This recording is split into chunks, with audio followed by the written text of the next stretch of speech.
So welcome everyone to the workshop on photogrammetric computer vision. So the schedule is tight. We have amazing keynote speakers, 3 keynote speakers, then 8 papers will be presented, and obviously a poster session. So before we delve into the science, I would like to give you a few fun facts about photogrammetric computer vision. So this event exists since quite a while, and we're only in the 2023 edition carrying the flame of an event that's been there for a while. It was created at the initiative of ISPRS, so International Society for Photogrammetry and Remote Sensing. And for the first few years, it was organized as a midterm symposium, so every 4 years, under the name Photogrammetric Computer Vision and Image Analysis. There were also 2 events organized in conjunction with computer vision events in Zurich, the ECCV in 2014, organized by our keynote speaker, Konrad Schindler, and in 2019 at the CVPR. So why PCV 2023? I think the goals remain the same. We want the 2 communities to mix photogrammetry and computer vision, people coming from different backgrounds, but looking at the vision problem and looking from a bit of a different angle. So we think that this cross-fertilization of 2 communities can do only good for science. Another reason why this event is taking place today is this bunch of people.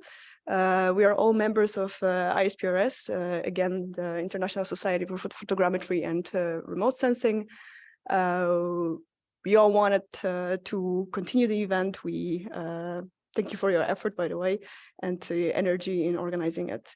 Unfortunately, not all of us could come here. We have Ronnie Hunch and Mojder Shabazi with us. You'll see them around throughout the event. So there was a paper call, we had some submissions, and this wouldn't be possible without the scientific committee, who not only advertised the event, but also did the duly review process. So thank you a lot to all of you. A few stats about the submissions. So we accepted 8 papers. We ended up with an acceptance rate at 50%. The submissions came from about a few countries. Most of them came from the US and Canada, followed by France, Japan, China, India, and Germany. As far as the topics of the submissions go, we had we distinguished 3 classes of topics. Majority of papers, or 50% of papers, concerned 3D point cloud semantic segmentation. There were some papers on depth estimation, image-based 3D, and 1 paper on pose estimation. I would like to thank our supporters and sponsors. So supporters, the International Society for Photogrammetry and Remote Sensing, and SFPT, the French Society for Photogrammetry and Remote Sensing. And obviously the golden sponsor, Hexagon, without whom we couldn't discern the Best Paper Award. Thank you very much. There are representatives of Hexagon among us, so don't hesitate to approach them. They have some job openings, apparently. Yeah, so now I think I can pass the mic to Ronnie, who will introduce the Best Paper Award. So I'm here to do the fun part. As Evelina just said, we got a couple of very nice papers, and we looked at all the reviews, the scores, as well as the comments, and came together in the organizing team and discussed, well, which of those papers is somehow outstanding regarding the methods, the results, and so on. Well, it's not easy, but we found at the end, we finalized like one decision, one paper that we decided for. Where we also give a small, well, the fame, of course, right? But also a small amount of money, thanks to our sponsor. Well, and I do hope the author is in the room. No, right, the author is not in the room, I remember. But one of the co-authors is here. So unfortunately, the author couldn't come due to visa issues, as many other people. But Konrad is here, and he kindly agreed to take the certificate. So at least we can do the formal handover. So Konrad, please So thanks to your student. Give him our best regards, and we hope he can do something nice with the money and honors the certificate. So thank you very much. There's the student who's taking the picture. And we need to do like this. Thank you. Thank you.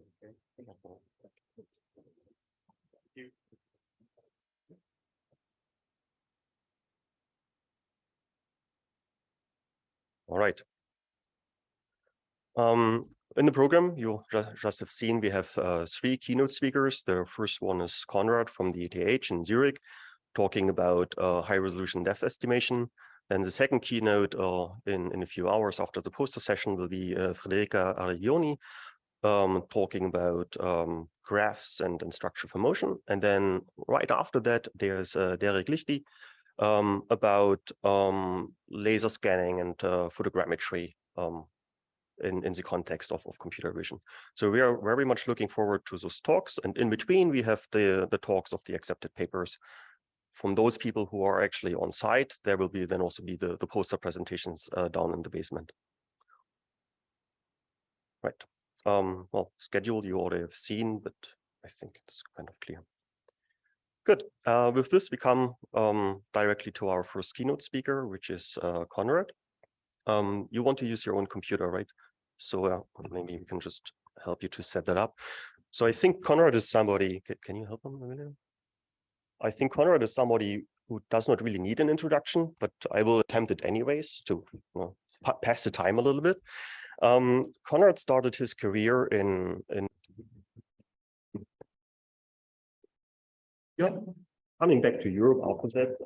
First is short stop at Zurich, then in Switzerland, and going to the Photogrammetric in Germany, until he finally settled in Switzerland in 2010 at ETH. And since then, he's working as one of the leading scientists in photogrammetry, computer vision, remote sensing, having a very successful lab at ETH. And I'm looking very much forward to the talk he's giving today about the recent advances in the lab.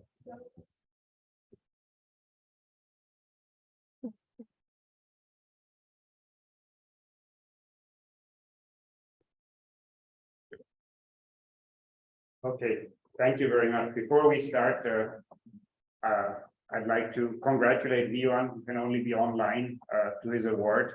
It's really his and not mine. And he even managed to somehow write a decent paper, although 3 professors at the same time were talking to him. So this probably is the even stronger feat. Good. The talk today is slightly strange for this workshop, because essentially I'm going to talk about how to do photogrammetry without photogrammetry, or almost without. So how to do 3D geometry of the Earth's surface without photogrammetric triangulation or range measurement. It's a wrap-up of a project that we did in the lab in the last years. I'm obviously not mainly me. You will see the whole team in the end of the talk, but we were collaborating with the SLF, which is the Swiss Institute for Snow and Avalanche Research, and they are the people who, among others, do the snow reports for Switzerland. So they report the snow cover and snow depth of the Alps throughout the winter, which you obviously need to be safe and efficient in a snow-covered country. And you also need it to have fun. So this is yours truly on our group retreat, on our annual research retreat on the free day, obviously. This does not count as research. But I have to put in the picture because coming from Switzerland, I have to advertise we have mountains that are almost as nice as in British Columbia. The thing there on the left, the last one before the writing, that's the black face, the left, that's the famous Eiger North face.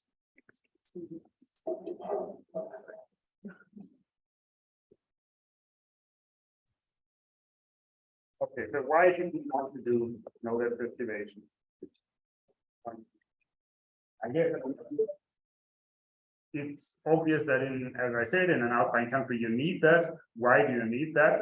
safety. Now you need to know when there's avalanche danger, when there's a lot of snow, roads could be covered, even villages could be at risk. Going into the mountains for work or play becomes very expensive, very dangerous. And actually, most important economically, which many people don't know, it's the hydropower. The amount of snow in the mountains equates to how much water will there be when the snow melts, and that you need for planning if you have a lot of hydropower facilities, because you don't want them to run over, but you also want them to be productive as much as possible. And our goal, there are of course products, but we wanted to get to the next level. SLF asked us to help with that together with a company called Exolabs. That's a little startup company who specializes in geospatial information and mapping. And our goal was, we want to have reasonably high spatial and temporal resolution. Reasonably high, obviously you always want better resolution, but what can you do at the moment? What limited us, so the bottleneck, the definition of our high accuracy is 10 meters ground sampling distance. That's what you get from satellites with good temporal coverage. And we want a map at least every week. So the snow depth should be updated weekly. You shouldn't lag far behind. Much more is unfortunately not possible because you just can't accumulate the observations quick enough, because in winter when it snows, it's also cloud covered. So you get only so much data. And we will start with doing this purely space-based, only based on satellite data. In the end, there will be a little twist to it to actually anchor it on ground measurements too. But it should be done from space because we want to cover the country every week. So there are not many other options. Yeah. So I think photogrammetry would of course be the gold standard. So if you want to do this really well, then you take a surface model, digital surface model out in summer, and then you fly over it with LiDAR, you measure the snow surface, you do differencing, and you have very, very accurate snow depth. And you need, I don't know how many mapping airplanes to do this every week for all of Switzerland, and it will break the bank. So it's unfortunately not an option.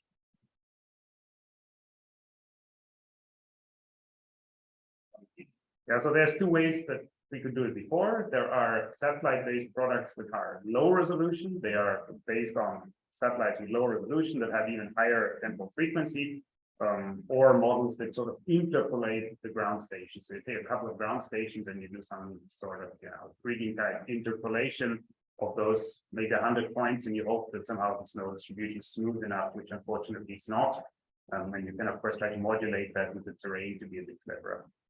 Or the other thing is super high accuracy. So that's the photogrammetry or LiDAR approach. You take photogrammetric imagery or airborne LiDAR or ground-based LiDAR if you wish, and you scan the area and you create a dense depth. And if you have a summer model, then you can do differencing, you get super good snow depth. And that's what they do locally for pure research purposes, like in one valley maybe, to do a lot of snow research, but of course it doesn't scale at all. And the question is, how can we combine these approaches? And that's what we tried here. So that's the left side is what you get with the 1 kilometer resolution.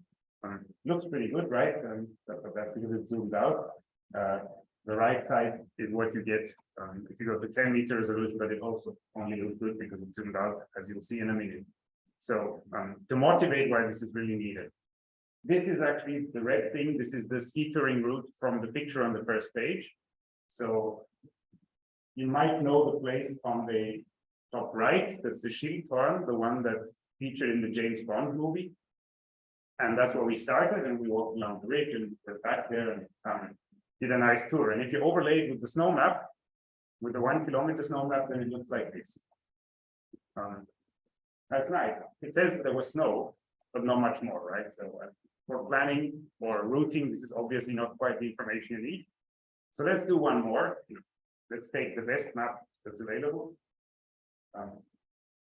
Well, this says that there's more snow at the top than at the bottom, doesn't look quite much more. It's a step forward. And now what we try to achieve, or what we can achieve at the moment, looks like this. So you see the spatial detail, the grain, and the actual resolution is quite a lot better. And just for the record, it does make it. When you're up on that ridge, you actually want to know whether you're walking on snow or on rock. And on the other hand, when you're descending that nice little slope at the bottom, then obviously you want to be sure that there is enough snow in it. and you want to avoid the little bit that has no snow just to the right of it. So that's sort of the resolution that you would want. I agree that possibly my skiing adventures are not the most important application of snow depth, but roads and buildings and infrastructure are of the same scale, so it's not bad to have that resolution. Okay. So how did we create this result? And well, as so often these days, it's machine learning, so it's actually guessing, educated guessing. So we take satellite imagery because it's the only thing that gives us the coverage. We take Sentinel, both optical and radar. So optical gives you the snow line, but of course there's nothing about the depth. Radar, unfortunately, in practice also doesn't say much about the depth because the penetration depth depends so much on the water content in the snow that which you don't know locally, that you can't really use it. But still, it is an additional signal, and more important than the penetration is actually that the penetration of the snow is the penetration of the clouds. So it helps you to fill in your time series when you have persistent cloud coverage. It helps you to interpolate better when the optical data just doesn't work.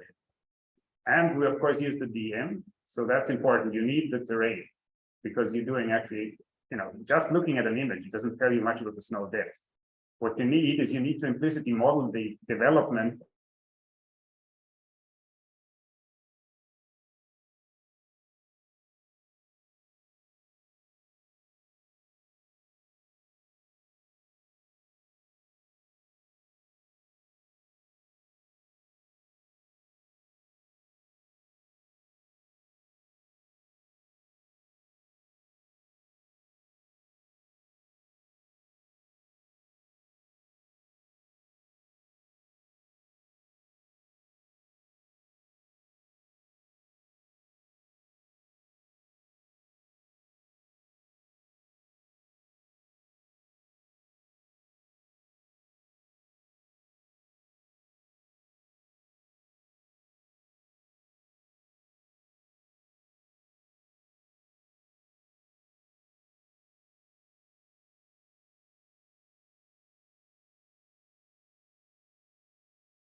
the good news is it produces the patterns, the fine scale patterns, very well.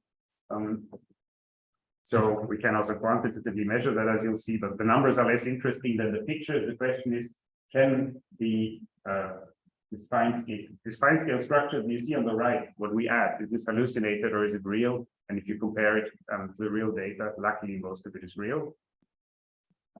So if you look at the error maps, you see that the difference to this reference photogrammetric DSM is very small, although everything is yellow. So red would be overestimation, blue would be underestimation. You can quantitatively bear that out, of course. Don't think we need to look at the numbers. Much better are these scatter plots. So these scatter plots, I like them very much as a way of depicting how some predictor works. You basically take one axis at the bottom, that's what the truth is, the true snow depth at that pixel. And up the y-axis is what is the one that your model outputs that it thinks there is. And then, of course, these should be on the diagonal. They should be on the unit diagonal, right? We should have the same value predicted as there really is. That's your goal. And then you do a density plot. So yellow means there are many instances of this pixel, and purple few and black none. And that means if you align perfectly, so if you have a long thing done along the diagonal, then most of your predictions are close to what they should be. So it's a very visual way of depicting your prediction accuracy without the spatial distribution. Also the uncertainties, so you can test whether these uncertainties are well calibrated. That basically means the uncertainties, the predicted standard deviation, is that in expectation, so statistically speaking, the same as the actual prediction error. If my model says I'm unsure it's plus minus 1 meter, are the errors of those points where it says that actually on average about 1 meter. And luckily also that works very well. You see this aligned with the diagonal. In the very high error regime, it gets a bit worse because they're in the very high snow depths, there are very few. Calibrating the model is hard because there are not so many places where that happens. You actually rarely see a snow depth of 3-4 meters. Okay, so far, nice with a snow depth map. Well, we have still one problem. It's completely not grounded. This is totally satellite based. It's not related to any measurements on the ground, which would be a bit daring, we find, basically not a single control point. So next step, there are a few ground measurements. They are very scattered, but they're there. In the mountains, done by automatic measurement stations, essentially some sort of pole with a sensor. It's like a bit like a rain measurement station, but for snow. They have their issues. Snow gets blown onto there in snow drifts, and then they get completely wrong measurements, or they die because the electronics is too cold or whatever. But still, there are always some that are useful. You see their distribution here in the Alps. I should also admit that Switzerland is probably the country with the densest network in the world. So in almost all other mountainous or snowy places, you will have a lower density of those. If you were to cover Canada at that density, I don't know how many snow stations you would have to place. You probably need, I don't know, 50 helicopter crews full time to maintain them. So obviously not possible. And then what we do is we take our entire map and we anchor it on those ground points. So if you transform it, but you don't naively just plot it on, you take the sort of the uncertainties that we estimate and the uncertainties of the ground data, and you do a reasonable probabilistic fusion. This boils down to estimating a locally varying adaptation, how much a smooth deformation field to pull the satellite map towards the other map, but only if the other one looks more reliable. Technically speaking, it's a Gaussian process, or for those who prefer, it's a form of greeting or least squares collocation. The thing has many names. To show what it does, there is actually this blue point there. This blue point is, it's not artificially introduced, it's too much. It's artificially left there. So that's an outlier. In this place there, Pizzol, which is happens to be a skiing resort, there is almost certainly not so much snow. So this is an outlier, but we left it in there because then you can visually see the result. So you estimate essentially the residuals. You take the residuals, so the estimated uncertainty. We try to pull them together proportional to how reliable they are. And you say you have this Gaussian process behavior that there's a smooth deformation field. So sort of you define the correlation length in space. And you do this probabilistic fusion, visualized here in 1D. And then what happens, you see on the left. So indeed, that the pixel has been pulled up a lot, which of course shouldn't happen in reality, but it's a good way of visualizing what this fusion process does. You see in other places, when you don't see it, I have to go back and forth maybe. But in other places, if you look down, for example, in the south or southeast of the country, it's actually getting lower. So that is not a spatially varying direction to correspond with the ground measurements. That works very well because the errors in the space-based estimation are extremely spatially correlated. So you get a whole area a bit too high. And so those smooth spatially correlated corrections work very well, as you see the before and after error map. So gets rid of most of it because it's easy to correct because locally the error is very similar. So you can apply the smooth deformation to it. So here's a before after. So you see that in some areas it goes up, in some goes down. And of course, this extreme case illustrates that it really does something. That is really important to get the snowfall events right. The problem is you don't see the snow falling on the satellite. You just see the snow is there. So if there's first less and then a week later there's more, how would you know when the snow came? Right? You don't know whether it was one day after the previous overpass or it was just yesterday. So the model tends to smoothly distribute this, like there was a little bit trickle snowfall every day to get a smooth transition, because that's the regularizer that you build into any model that should have some temporal consistency. And that's of course not how it happens with snow. So there the ground stations help because they do see first there's nothing, then it jumps up, then it slowly declines again. That's what you see on the left. So that's the time series at several ground measurements, and you always see these spikes when it jumps up. And then depending on how the weather is, it slower or quicker, it sort of gets less again, the snow compacts and melts and so on. If you estimate purely from space, you get what's on the top right. So the curves have the right trend, but they're way too smooth because they don't have this sudden jumps. Actually, you're saying it should be a consistent slow development over time. So the model is doing what you're asking it to do, but that doesn't conform to reality very well. And then if you anchor it on the ground stations, you get the thing at the bottom right. So it recovers actually the structure of snow normally coming in discrete events. Obviously, that makes the error smaller too. So from middle to right, that's that improvement. Get closer to the diagonal, so your estimates are closer to the real snow depth.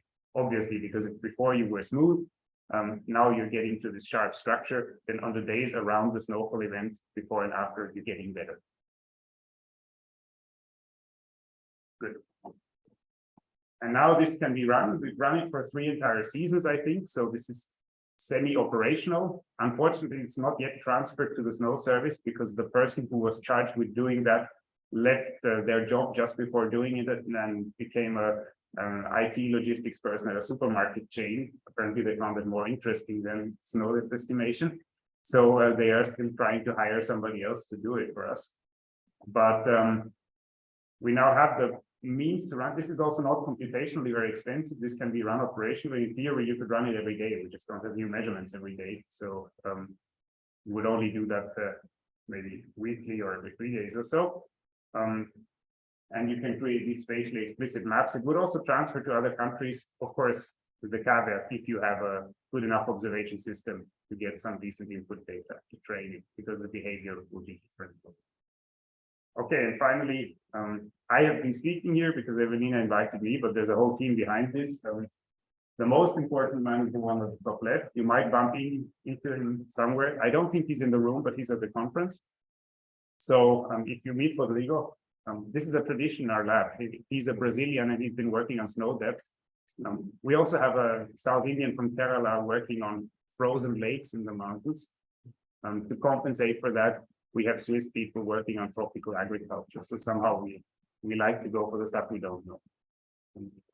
Okay, and then other people, Jan Wegner is a professor at the University of Zurich. Many of you know him also as a big photogrammetric computer visionist and one of the people behind the Earth Vision workshop, together with Ronnie and Rich Cooley. The two on the top right are from the company, remote sensing geographers who have this startup company for mapping.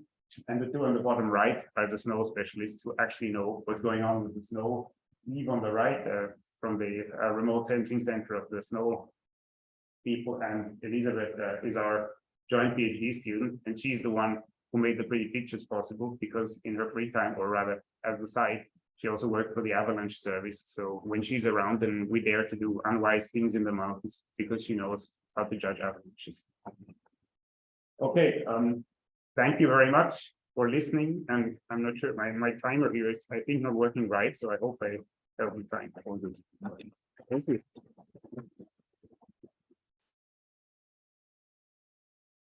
All right, we do have time for questions. So please don't hesitate. Yeah. Yeah, good idea. So if you have a question, either be really loud or use a mic. I can be loud. Okay. Thank you for the presentation. I was curious, if we go back to the data set you use Sentinel-2 and Sentinel-1. I was curious to what extent the optical look of the inside is beneficial to get this together. So that's the gray numbers at the bottom that I'm not showing to not overwhelm you. Essentially, if you leave out one of them, it gets a bit worse, but it still works. That's the uncertainty calibration. I can find the other table, then here we are. So Sentinel-1 helps a little bit less than Sentinel-2. The DM is about the same, but the combination altogether is still the best. But you could, with either of them, do. I mean, that you can do it with the DM alone. Basically, it just means you can sort of predict how the snow behaves once it's there, due to whatever random standard weather conditions and illumination. You of course also learn it for a particular year. So if you want it to be multi-year, you have to train it over multiple years. Otherwise, you overfit to the weather conditions. That as a side remark. But any of them works, and none of them works quite as well as the others. That's sort of the message. And for Sentinel-2, are you specifically using one single band, or you combining between the bands and take into account the paradigms between the bands? So we put all the bands of Sentinel-2 in, and the two polarizations of Sentinel-1. okay. But obviously the bands, we probably have in the paper, but I don't know by heart, the ablation study. Typically, it is such that the high resolution bands do the bulk of the work. The other ones are sort of nice for some vegetation parameters or whatever, but if you leave out, especially the 60-meter bands, and to some degree also the 20-meter bands, it tends to work reasonably well. If you leave the visible or near infrared high res out, it tends to be great. That's almost a general comment on using Sentinel. Thank you.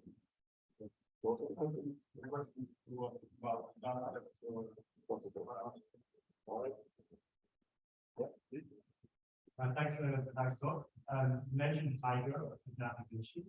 Did you ever close the loop and estimate like wildlife?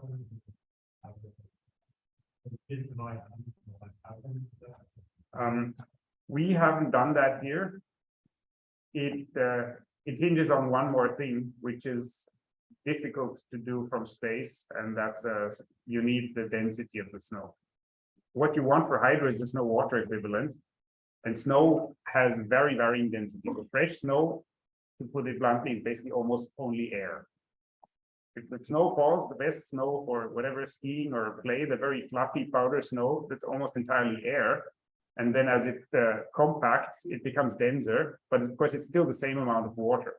So you would need the local snow density, which means that you need the snow morphology, how it sort of evolves.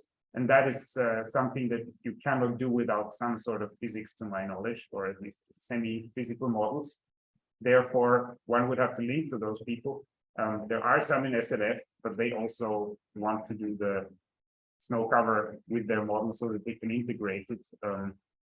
Ongoing idea to do that, but we haven't got the snow water equivalent at the moment. For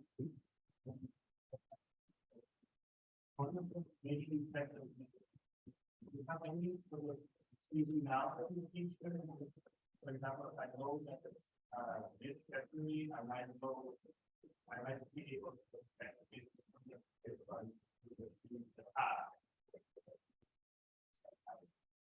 So the time is in there, yes.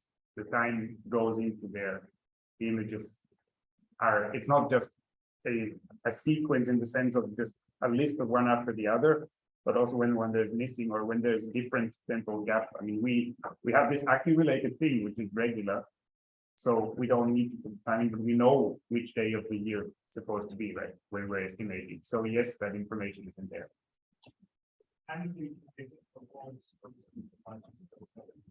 Yes, the time series, I mean, you have the entire snow season, but you keep sort of updating your data in a sort of asynchronous way, which is admittedly weird, but the only thing we could come up with. And then the other question I had was, out of aspects, yes, no, there's a certain get, at least there's a cutoff, and that would be the most bigger, right? There's this sort of Gaussian model, you start seeing what's going on. Unfortunately, no. We actually made a big effort to get this right and use a gamma distribution that is bounded at 0, and did the whole, mechanics to derive that right, and ran that too, and it works equally well as the Gaussian. Unfortunately, I know that the Gaussian should be wrong because there's negative probability mass, but in practical engineering terms, we could so far not show the difference. The other one isn't really much worse, but it's also not better. And it has an extra parameter.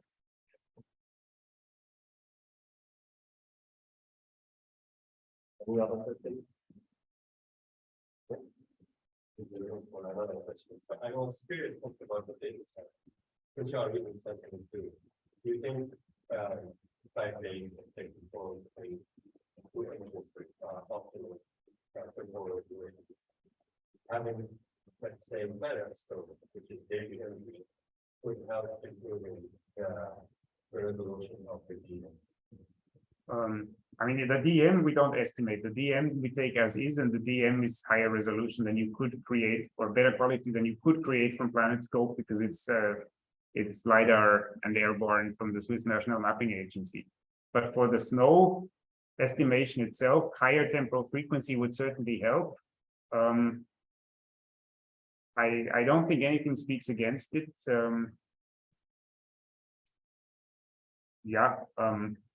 Probably yes, if we can get the coverage. The temporal frequency is actually probably more important than to further push the spatial resolution. 10 meters is already very fine if you think about what you're trying to estimate compared to topography. So I think it doesn't matter so much if it's a 5 or a 3 or a 10 meter pixel, unless you really go to like sub-meter level where you would see more surface structure and so on. But I think having a higher temporal frequency, if it's sort of reliable coverage, would certainly be helpful.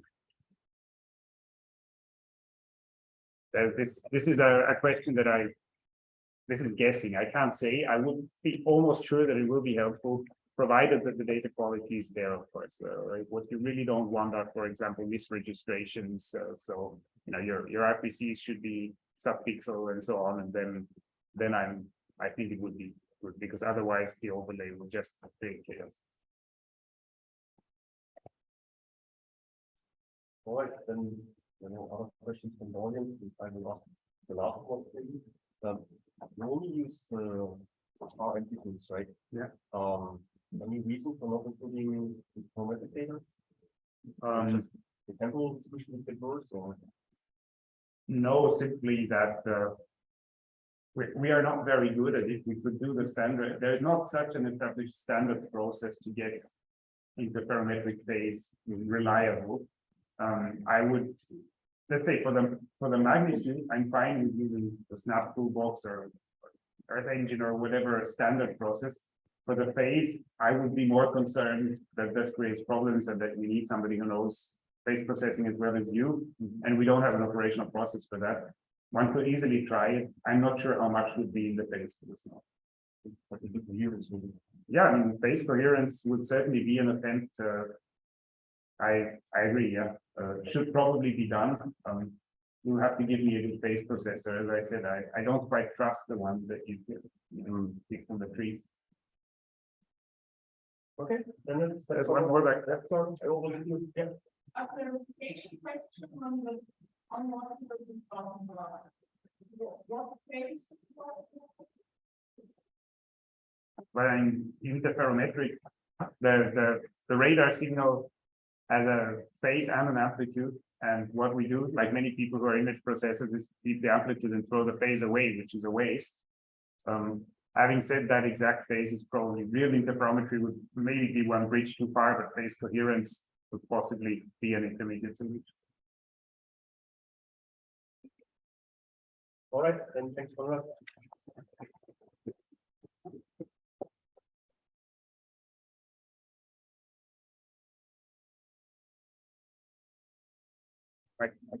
Yeah. Oh. All right, with this, we come to the presentations of the accepted papers. We have a little bit of wide mix between people that are physically here and do an in-person presentation and people that are joining us online. So the first three, right? The first three presentations are actually online, not a video, right?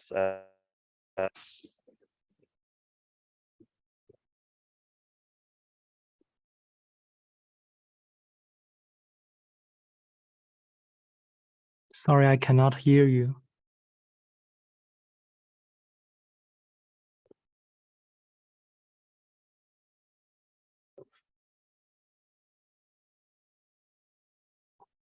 And then we can start.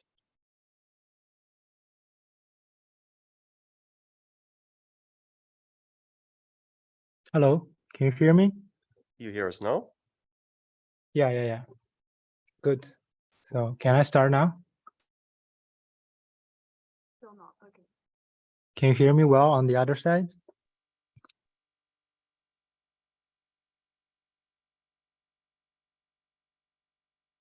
Can you hear us now? Yeah. Can It's you hear better. us now? Yeah. Say something, or now we cannot hear you. Yeah, can you hear me? Um,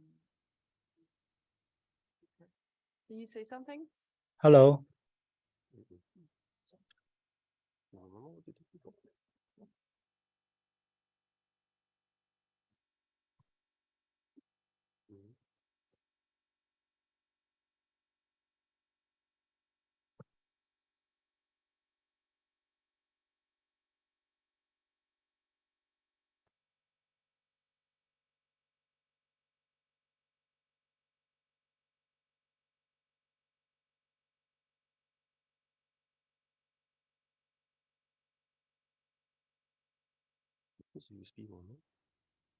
Hello, can you hear me?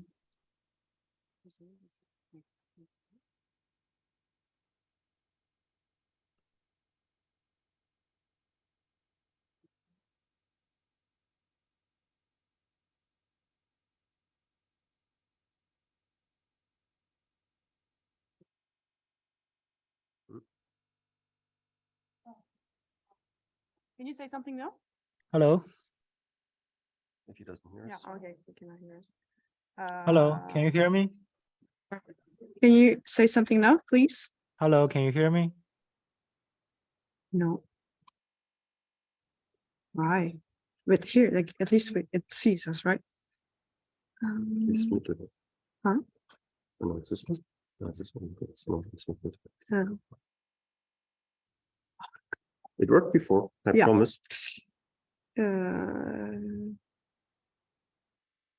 Can you hear us now? Hello. Can you? hear me? I can hear you. Like things are, you can hear us now, but we cannot hear them. Which is more important. But can you say something in the chat? Can you? I can hear you. Okay, you can hear us. Perfect. Okay. So now it's the speaker. Let's try all the options. Can you please say something? Hello. Yeah. Okay. Cool. Thanks. Sorry. Okay, great. Okay. So share your screen again, please. Yes. Okay, we see your screen. Okay, perfect. So can I start now? Yep. Yeah. So the first speaker is actually the winner of the Best Paper Award. So we are looking very much forward to the presentation of Vivian Shu from the ATH, the group of Conrad. So please go ahead, Vivian. Yeah.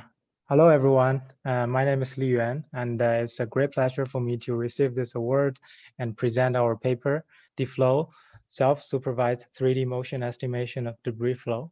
And this paper is a joint collaboration between Institute of Geodesy and Photogrammetry and WSL at ETH. So what is debris flow? Debris flow is a type of landslide that usually happens after heavy rainfall, where the rainwater gets accumulated, carrying a lot of soil, woody debris together. And on the image, from the image on the right I show here, you can see this is a debris flow event happening in Ilgraben in Switzerland. And here on the left, I put some statistics of recorded landslides happening in between 2004 and 2010, and those events have caused many deaths yeah. So people are trying to understand the motion mechanism of such events to, in the future, better prevent the happening of such kind of event. So to this end, one of our co-authors, Jordan Arrow and his team, captured a debris flow dataset using a multi-sensor system with 2 optical cameras and 1 64-beam LiDAR. And the dataset has really high spatial and temporal resolution. And so the main task of this paper is to estimate the pixel-wide 3D motion vector for in the image. In other words, it's sim flow. And there are 3 main challenges. The first one is that we don't have the ground truth. And from the data set I showed here, we can see that it is really hard for humans to annotate the optical flow. And there are different modalities in the data set, the camera and LiDAR, and how to fuse them is already an interesting and challenging problem. And the third challenge is that there is no rigid motion prior in many autonomous driving and robotics papers where people use chamfer distance and rigid motion prior to regularize the training of the network. But in our case, we have a fluid surface, which the rigid motion prior doesn't work anymore. So here I would like to propose our overall pipeline. We have 2 types of sensor input. We have consecutive images from optical cameras, and we also have a sparse depths from the LiDAR scans. And then we train a deep neural network to estimate the depths and optical flow in 2D. And then in the post-processing stage, we can back project the depths, and also based on the correspondences from the optical flow, we can actually compute a 3D displacement vector for every pixel. And this is the overall network architecture we built. And the network is actually built on top of PWCnet, where we additionally introduce a sparse depth encoder to aggregate the depth information from the LiDAR scans. And we use 2 decoders to estimate the depth map and the optical flow. And the overall network architecture follows the philosophy of PWCnet using pyramid warping and cost volume. For more details, please refer to our paper and poster. And because I've already mentioned that we don't have ground truth, so we need to design a multitask loss function for self-supervision. And there are 4 parts. The first one is the optical flow loss. The underlying assumption is that in a short period of time, the appearance of the same object should be consistent. So based on our optical flow prediction from the network, we can actually warp the second image back to the first one, and then compute the photometric difference between the 2. And we also apply a smoothness regularization in the local region. And regarding the depth loss, we adopted a randomly downsampling and upsampling scheme to generate the supervision signal. And we used L1 loss to compute the depth loss. And we apply the same smoothness regularization. So the flow and depths already have the necessary loss terms, but here we additionally introduce 2 inductive biases of this data set, or of this kind of debris flow. Here, the first inductive bias I want to talk about is the cycle loss, because on the top, from the image on the top right, we can see that the motion happening in this event is almost in the plane of the fluid surface. So there should be no occlusion caused by motion. And from the network, you can actually compute the forward flow, and then we can swap the input order of the 2 images and compute the backward flow. And then Ideally, forward flow and backward flow should cancel out, so that in this way we can compute the cycle loss. And the last loss term is static loss, because the sensor system is set up static in a static manner. So we can also apply this soft constraint to the training. And we have the optical flow estimate from the network, and then we apply a binary segmentation to figure out which part of the scene is moving and which part of the scene is static. And for those static part of the scene, we apply a soft constraint on the depth estimate, saying that because this part of the scene is static, so the depth estimate should be consistent. So in this way, we compute the static loss. And here we present some quantitative results in optical flow and depth estimation. In optical flow, we compare with unsupervised baselines and also Raft, which is the best paper of ECCV 2020. And we fine-tune Raft on our dataset using our supervised loss, and our fusion-based model still outperform those methods by a large margin. And it's also the same for depth estimates. Yeah, and our ablation study validates the network design and our loss modules. Here, I would like to show some qualitative results. In the first column is the RGB image, and in the middle is the optical flow visualization. On the right is the 3D reconstruction of the scene. So there are two interesting things I want to talk about. The first one is that we can see that in this Rumins region, we can see the change of flow motion direction. And this is well reflected in optical flow visualization. And the second thing is that our network is actually able to do instance segmentation in the motion field for a large object like the boulder here and the boulder here in the third row, which is quite interesting and fun. And here I would like to play a live demo of the 3D reconstruction of the concave shape of the channel. And we can also see the increasing depths of the fluid surface. And here I would like to play the last video of the debris flow and our optical flow estimation. And here is the arrival of the fluid surface. Yeah.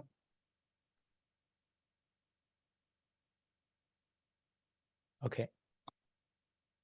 Due to time limit, I will not play the whole video. If you are interested, you can visit our website. And the last thing I want to talk about, beyond depth and optical flow estimation, we can actually compute the flow speed profile across time and spatial distribution. So on the left, we can compute the flow speed over the whole event. On the right, we can compute the flow spatial distribution of the flow speed in this region. And yeah, which we can provide to the geological specialist to see if there's any interesting signal. Yeah, so I would like to finish off our paper here. Our paper explores 3D motion in nature, and we provide an automated solution to debris flow monitoring, and we have made our code base and dataset publicly available. And in the end, I would like to thank all the co-authors of this paper. Yeah. That's.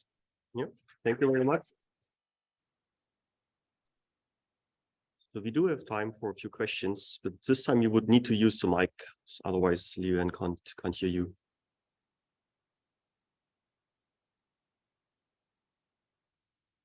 Audience is still thinking. There's one question from Evelina. Can you hear her? It's not very good. I cannot hear clearly. Yeah.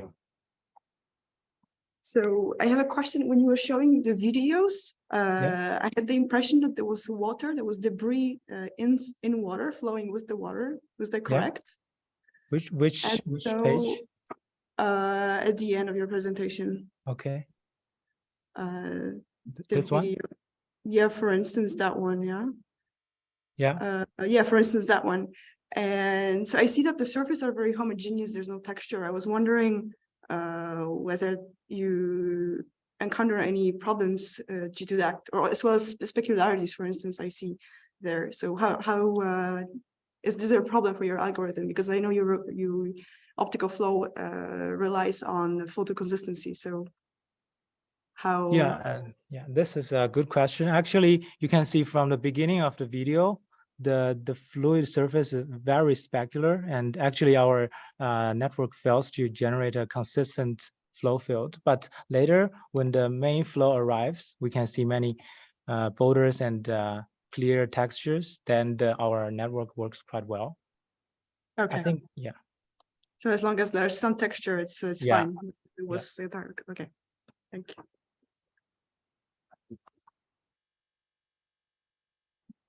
Any other question?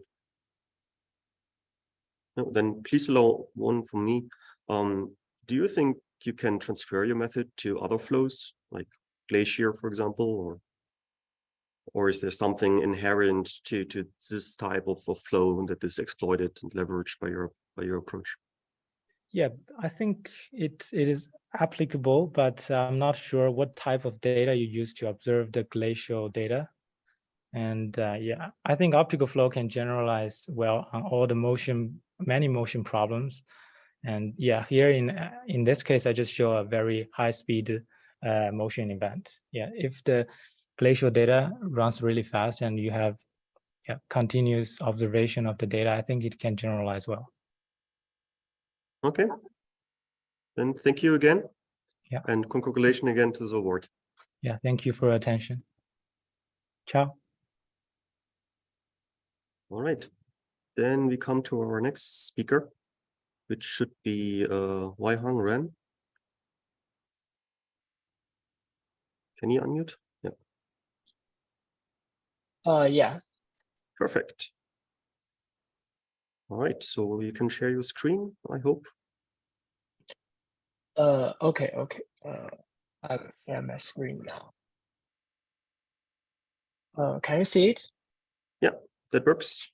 So now it's the talk from Wai-Hang Ren from the University of Tokyo about depth completion. Okay, thank you. Hello everyone, I'm Wai-Hang Ren from the University of Tokyo, and I'm very happy to share our work with you today. The title is Few Shot Depth Completion Used Using Diffusion Probabilistic Models. First of all, I want to introduce our target task, depth completion. As we all know, we usually use LiDAR to get depth value or distance value in real world. However, the radiation emitted by LiDAR is usually sparse. So if we do calibration for raw depth data and an RGB image, it only provides valid depth values, maybe less than 10% of all pixels. And this is a sparse depth map. And since pixels in this map is very discrete, it's very difficult to be used in downstreaming tasks such as 3D object recognition, and that's why we need to do depth completion. So in general, depth completion refers to the process of transferring a sparse depth map to a dense one, which means that every pixel has a valid depth value. We can see that in such a dense depth map, the shape and the distance information of the object are sufficient, and thus can be used to help the machine understand the surrounding three-dimensional environment. In this process, since the sparse depth map lacks semantic information, we usually use RGB images as guidance to provide extra color and texture information for completion. And here is the pipeline of some previous methods. And after collecting RGB data and raw LiDAR data, we need to do calibration and generate some sparse depth maps. And then in order to achieve end-to-end supervised learning, we also need to do labeling for sparse depth maps and get some relatively dense depth maps. And in this pipeline, both calibration and labeling works are time-consuming and high cost. And inspired by the emergence of few-shot learning, we wonder if we can design a few-shot paradigm for depth completion. And our goal is to use less depth map and ground truth in training process, so the workload of calibration and labeling can be reduced. And to achieve this, we divide the training process into two stages: learning from RGB data and feature fusion. To let the model learn from RGB data, we adopted a diffusion model. It's also a kind of generative model just like GAN. A diffusion model takes a single RGB image as input and adds Gaussian noise into it step by step until it becomes an entire isotropic Gaussian noise image. And then it removes noise gradually and recovers the original image. They are called the forward process and the reverse process, respectively. This kind of model has many advantages, including the self-supervised training process and the strong capability of extracting multi-scale features. Thus, it provides favorable conditions for few-shot multimodal data fusion. And there are already some research trying to explore the potential of diffusion models on few-shot learning, such as semantic segmentation. And since the diffusion model have strong capability of extracting multi-scale features representations, we believe these representations can also be used in other multimodal data fusion tasks, just like depth compilation.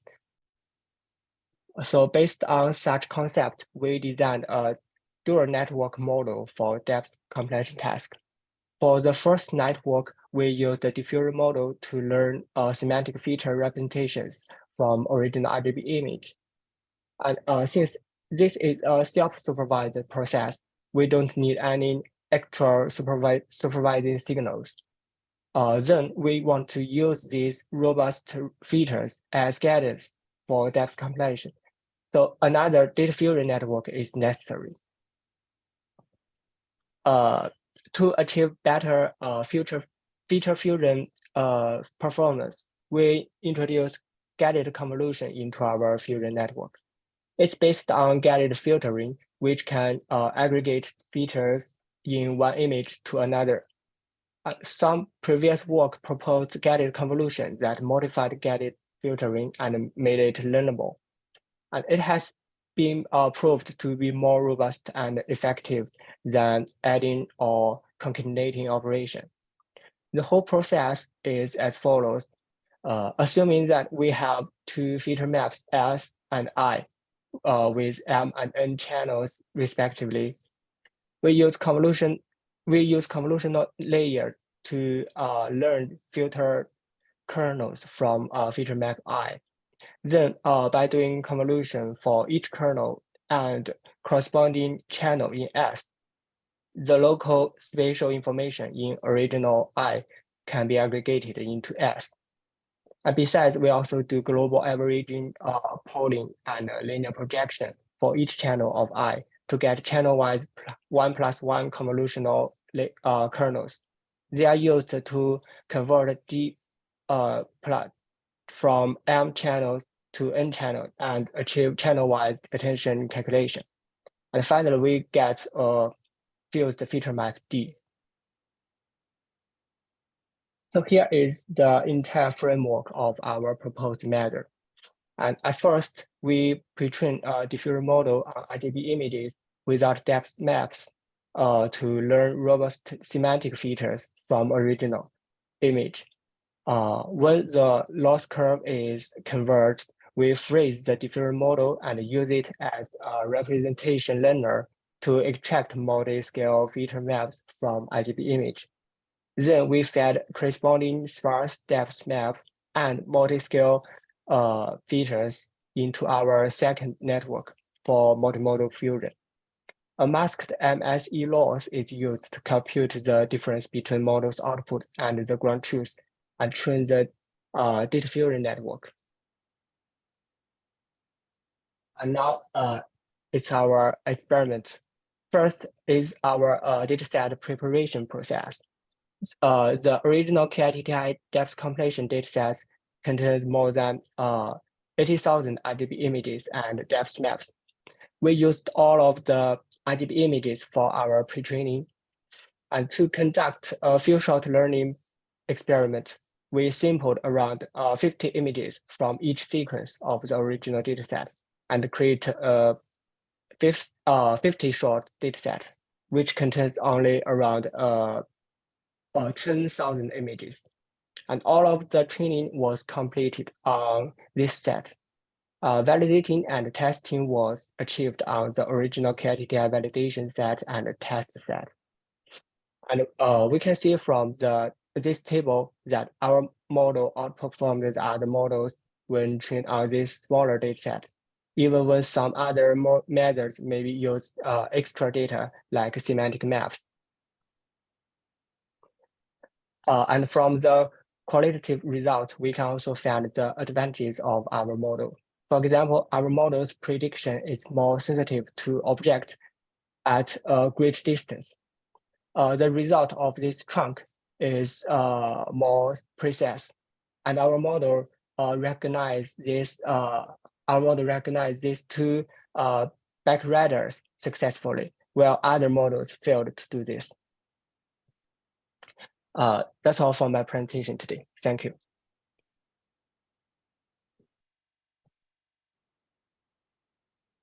Yeah, thank you very much. We do have time for one or two short questions, if there are any. Let me start with one maybe. So common problem with those generative approaches, no matter whether it's a GAN or a diffusion model, is that they are tending to hallucinate the fine details. If the signal is not really providing this information, the model is still generating something that looks plausible but might not be really correct. Do you have any feeling how much of the finer details in your depth maps are actually corresponding to the object or just made up by the approach?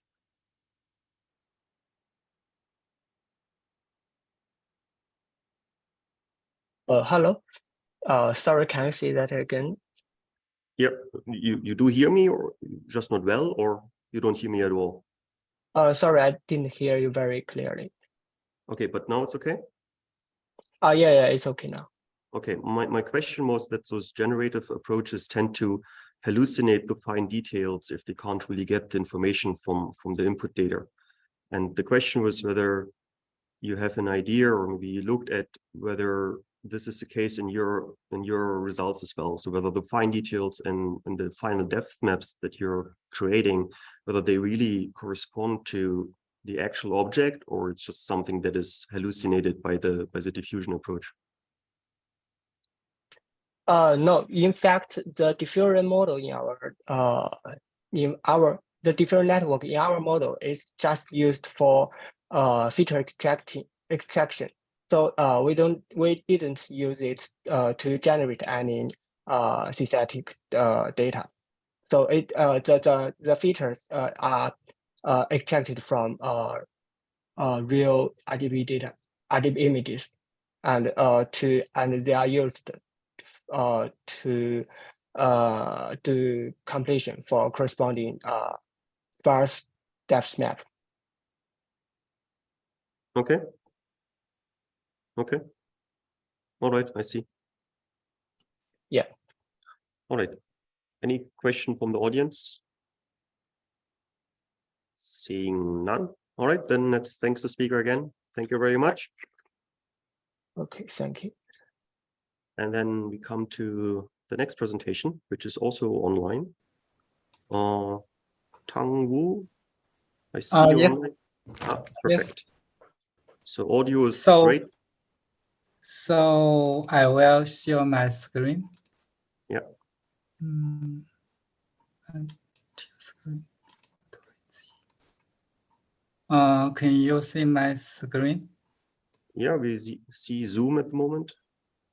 Here is my slide. Can you see it? Yeah, perfect. Okay, I will make it full screen. So it's okay. Yeah, great. You can start. Okay, I will get started. Okay, my name is Tang Wu. I am from IGN. Today I will present our work PSMNet Fusion X3 NIDA-guided deep learning still dense matching on aerial images. This work is done with collaboration with Buhuino and Mahak from IGN. Firstly, I will introduce the motivation. Still dense matching is a widely researched topic in computer vision and photogrammetry, and images are easily accessible and cost-effective in photogrammetry. With the development of the technology, we can obtain high-resolution image easily, but the 3D information from the image is noisy. On the other hand, NIDA now is widely used, such as NIDA HD in France and AHM project in Netherlands.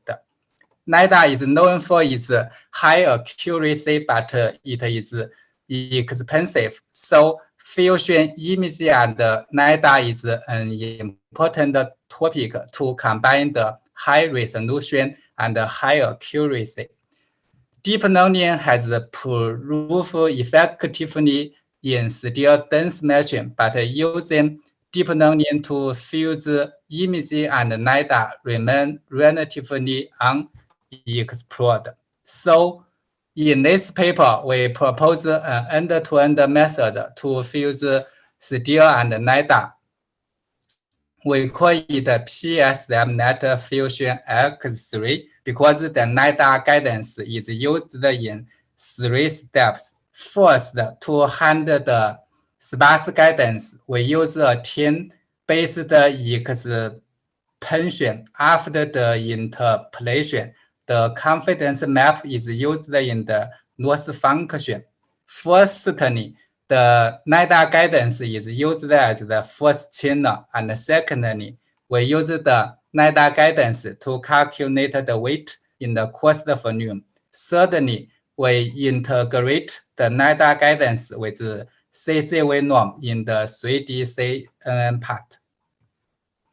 In the experiment, we use 2 datasets, Dublin City and Toulouse 2020. Both data have a high resolution and a high density. Dublin City is an open data set. The image and the NIDA is connected at the same time. The resolution of the image is 3.4 centimeter, and the NIDA density is 300 point per square meter. Toulouse 2020 is connected by IGN. The image and the NIDA is connected at the same time. The image resolution is 5 centimeter, and the NIDA density is 50 point per square meter. The sparse guidance is sampled from the dense NIDA. After the data production, the training and the testing is split by geolocation. In the experiment, we compare our method with GCNet, PSMNet guided still, and GCNet CCV norm. We also use the tin to indicate the influence of the NIDA guidance. We use the PSMNet as the baseline method. From the experiment, we can say our method works quite well with the no NIDA guidance. And we also have the data set shift experiment. From the experiment, we can say our method also outperform the other method.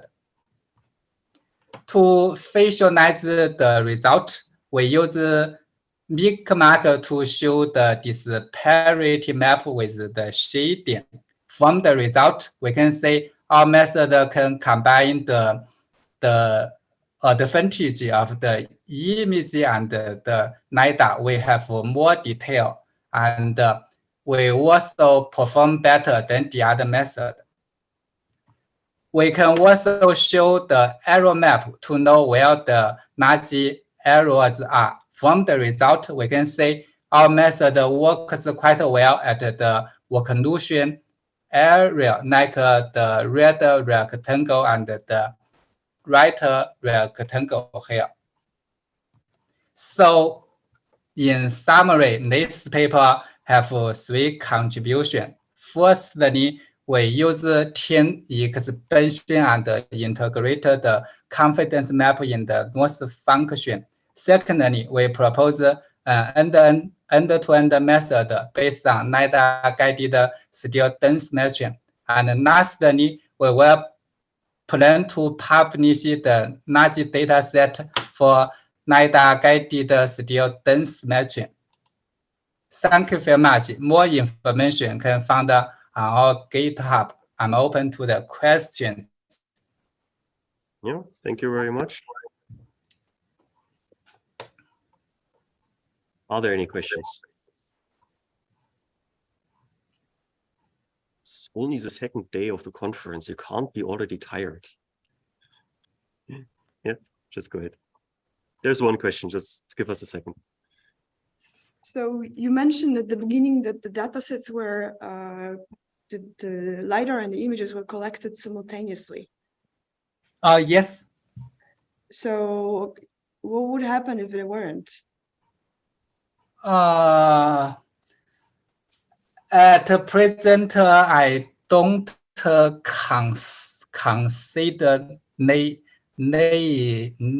this problem in the network because what the guidance here are used. If there is inconsistency, maybe this is a future work, I think. Okay. Okay, thank you. Right. Any other question? I do have a short one. I mean, obviously, the quality of the final map or whatever you want to produce at the end corresponds to the density of the LiDAR. I mean, I guess the denser it is, the more points you have per square meter, the better it is, probably. Do you have a feeling how much the error corresponds to that? So, like, how sparse can the LiDAR measurement be so that the guidance signal is still sufficient to improve the disparity maps at the end? Yes, this is yes. According to our experiment, we use the PSM net as a baseline, so we can say if is denser than 5% and the performance doesn't improve too much, so I suppose 5% is enough. This is according to my experience. Okay. Am I clear? Yeah, okay. Thank you. All right, then thanks again for the nice presentation. Okay.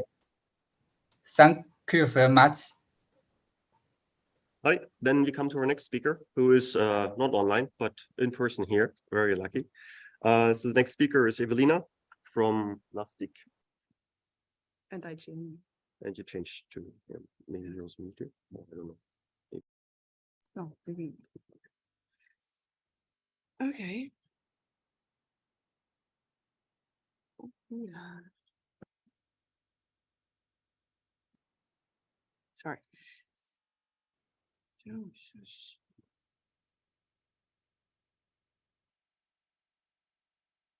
Okay, welcome everyone to my talk on pointless bundle adjustment. So what we are interested in is to refine global SFM. So we start with a coarse result. We want to improve both the structures of the 3D points and the camera poses. I like to think of this approach as maybe it's too far-reaching, but I like to think of it as a light alternative to bundle adjustment, the classical bundle adjustment we know. Light because it's we don't use the feature points in this optimization, and we remain the precision, like maintain the precision of a normal bundle adjustment. You may also think of it as an upgraded version of the global motion first method.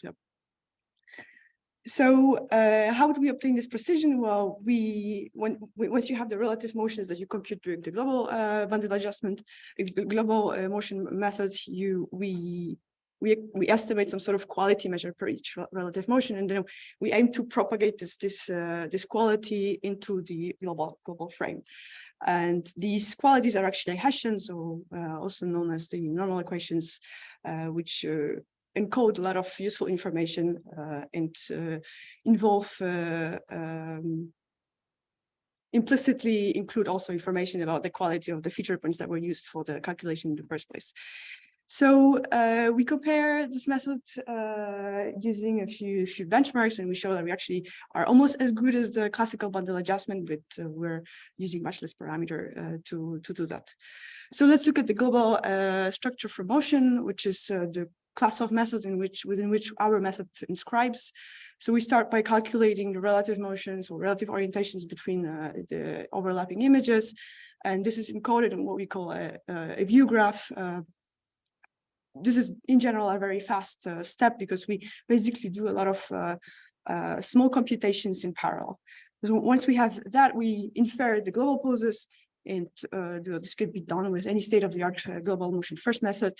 This gives us a result that is coarse. Yes, so you see this, the building is a bit blurry. You don't see the fine details of the building. And I think that's mainly due to two reasons. First is that we use short tracks, feature tracks. So the relative motions are computed maybe with 2 images or 3 images. So we have observation redundancy that is well limited.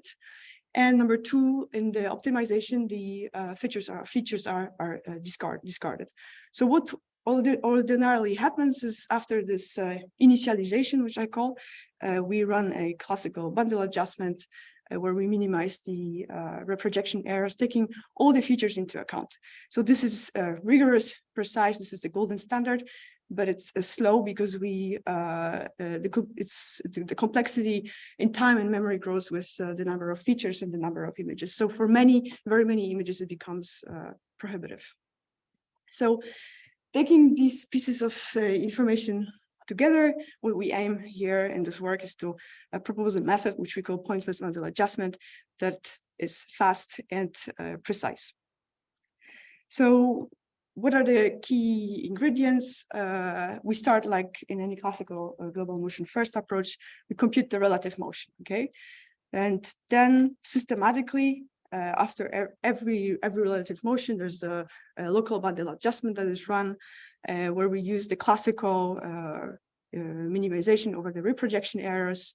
Like if we develop this function, what we have is this quadratic form where what's the key of this contribution is this the use of the Hessian matrix that appears in the middle. As I said, in photogrammetry, we maybe more often refer to it as the normal equations, and the inverse of that matrix, by the way, is the variance covariance matrix. So this is a very information-rich matrix because it relates to, or it encodes information about the features that were used to compute this bundle adjustments, the relative motion in the first place. It includes the correlation between different parameters. And I think state-of-the-art discards it. They just don't use it. So it's a pity. So we thought, let's exploit it. And to be precise, we don't use the capital H, the big Hessian matrix, because it includes also all the parameters of the local bundle adjustments, so also the features, right? And we don't want the features. Using short complement, we only extract the information that we are interested in, which is the camera parameters, okay? Which is a 12 by 12 matrix or 18 by 18 if you have 2 or 3 images. So once we have that, we save these Hessians, and we continue with the classical pipeline for global motion methods. So we infer the global poses, and the global poses are related to the relative poses via spatial similarity transformation, right? And now if you project back the global poses to the relative motion, there will be some inconsistencies, obviously, because the global poses at this stage are only are coarse. This is just a result of an initialization. So what you would want to do is to remove these inconsistencies between your observations. So you may want to do it with iterative least squares refinement, which I call a baseline, by minimizing the difference between what you computed in the first place, so the relative poses computed with direct algorithms, and the relative pose predicted from your global poses and the spatial similarity transformation. But this is not what we do.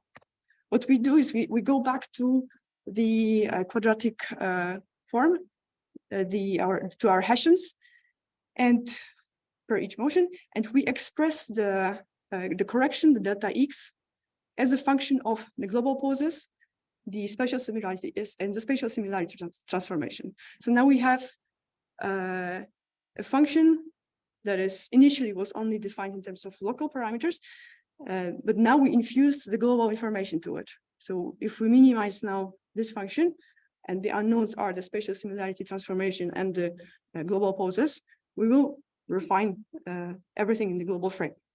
So we do that for all the motions in our view graph. We stack it together, and what's the result? Well, we end up with refined poses and refined structure without actually including the structure in the computation. So we tested this method on a few data sets, a photogrammetric benchmark, computer vision benchmark, and what I call a challenging long focal length data set. It's not, for now, I only evaluate the reprojection errors. I know it's not ideal, but at the same time, I don't want to be biased towards a particular SFM to evaluate that. Our result is in the orange bar. The baseline, this iterative least squares refinement, is in yellow, and on the left-hand side, the 3 bars are different versions of the classical bundle adjustment. So what you can see is that with the orange bar, which is our method, is always almost as good as as good or almost as good as the classical bundle adjustments, at least for the data sets we tested. But what's interesting is that if you superpose the number of parameters used for this computation over this graph, you'll see that the best performing classical bundle adjustment, they use a lot of parameters to obtain this result. This is this straight black line with a spiral at the top. Whereas we, again, the orange, we remain very frugal in terms of the number of the parameters that we use in the computation.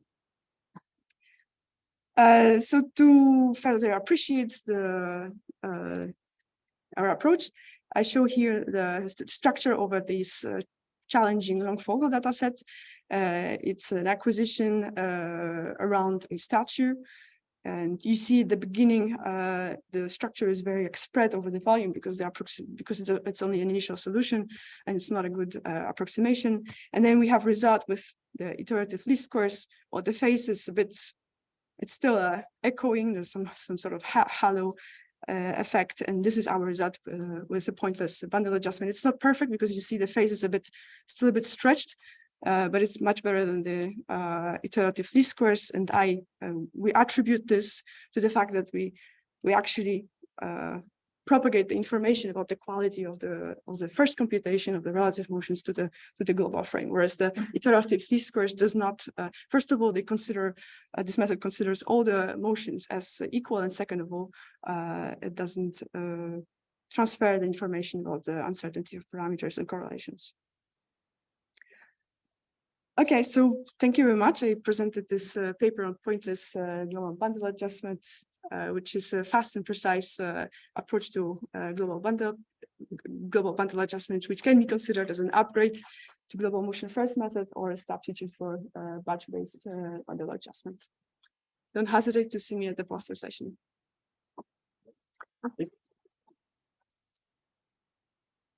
I'll ask a question now.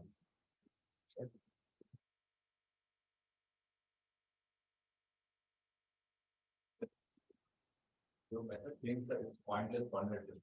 So how do you measure the reprojection error? Oh, I computed the features and then I just triangulated them and back projected them. Yeah. In what sense? I intersected them in 3D. I know, and which, how triangle? Is it just the DLT into DLT gives triangle? Well, you know the poses, so you just intersect the you intersect the bundles. The linear triangle. Yeah, you can call it linear triangulation. Yeah. And the data sets, all of them are sequential or are they random color? They are not all sequential. No, the ETH isn't sequential. Yeah, sorry, I don't present it here. The photogrammetric, yes, is sequential. The ETH isn't.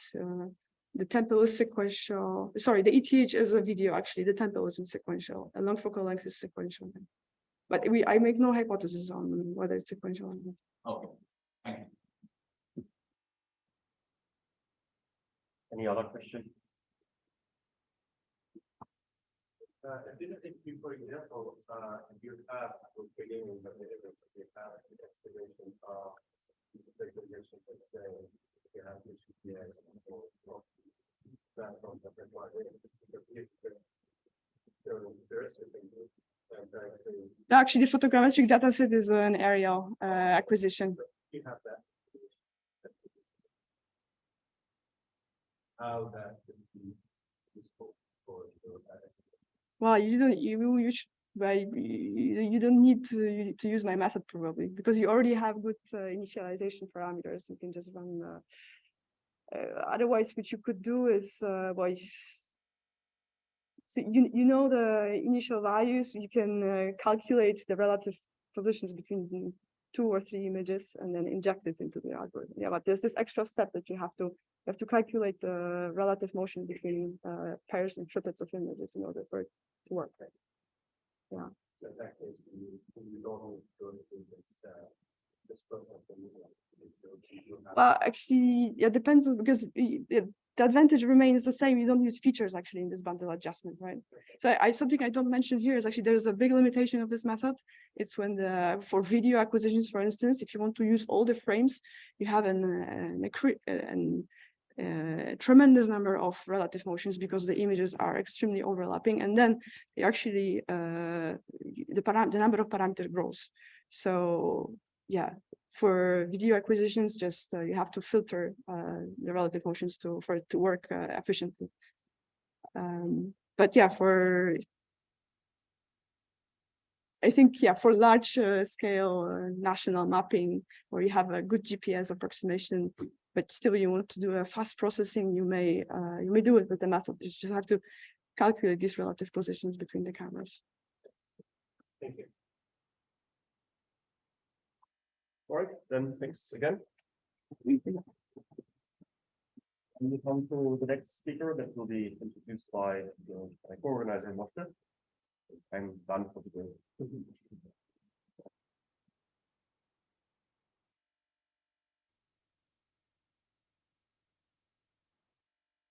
So our next speaker is Olaf.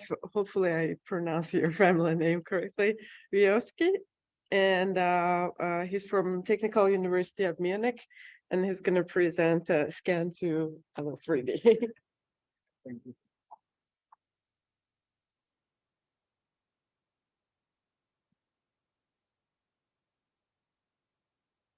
Yeah, so thank you for a warm introduction. And so today we'll talk about the scan to LOD3. So something about raycasting, Bayesian networks, and highly detailed building models. And without further ado, I will just start with the first part of the set of challenges. First, the missing puzzle of LOD3 reconstruction is facade. So as you can see here in this image, this is the so-called level of detail 2 models. This is ubiquitous. We have it in many countries around the globe. There are many algorithms working now quite reliably. And as you see, even now, it's more than hundreds of millions of buildings available free of charge right now. And if you don't believe, you can Google it, GitHub it, or whatever. There's a list about it. And so meaning this facade elements is about windows, doors, stairs, underpasses, columns, everything that goes on the face of a building. And this exactly contributes to level of detail 3. So this characterizes exactly this level of detail.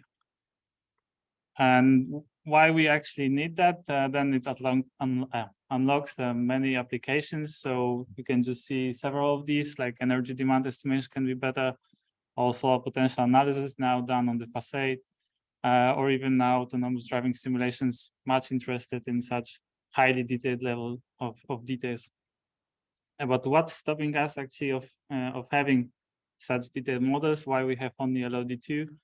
So while we have this set of challenges for us going to the point cloud world, so they particularly have this no semantic and they are prone to occlusions.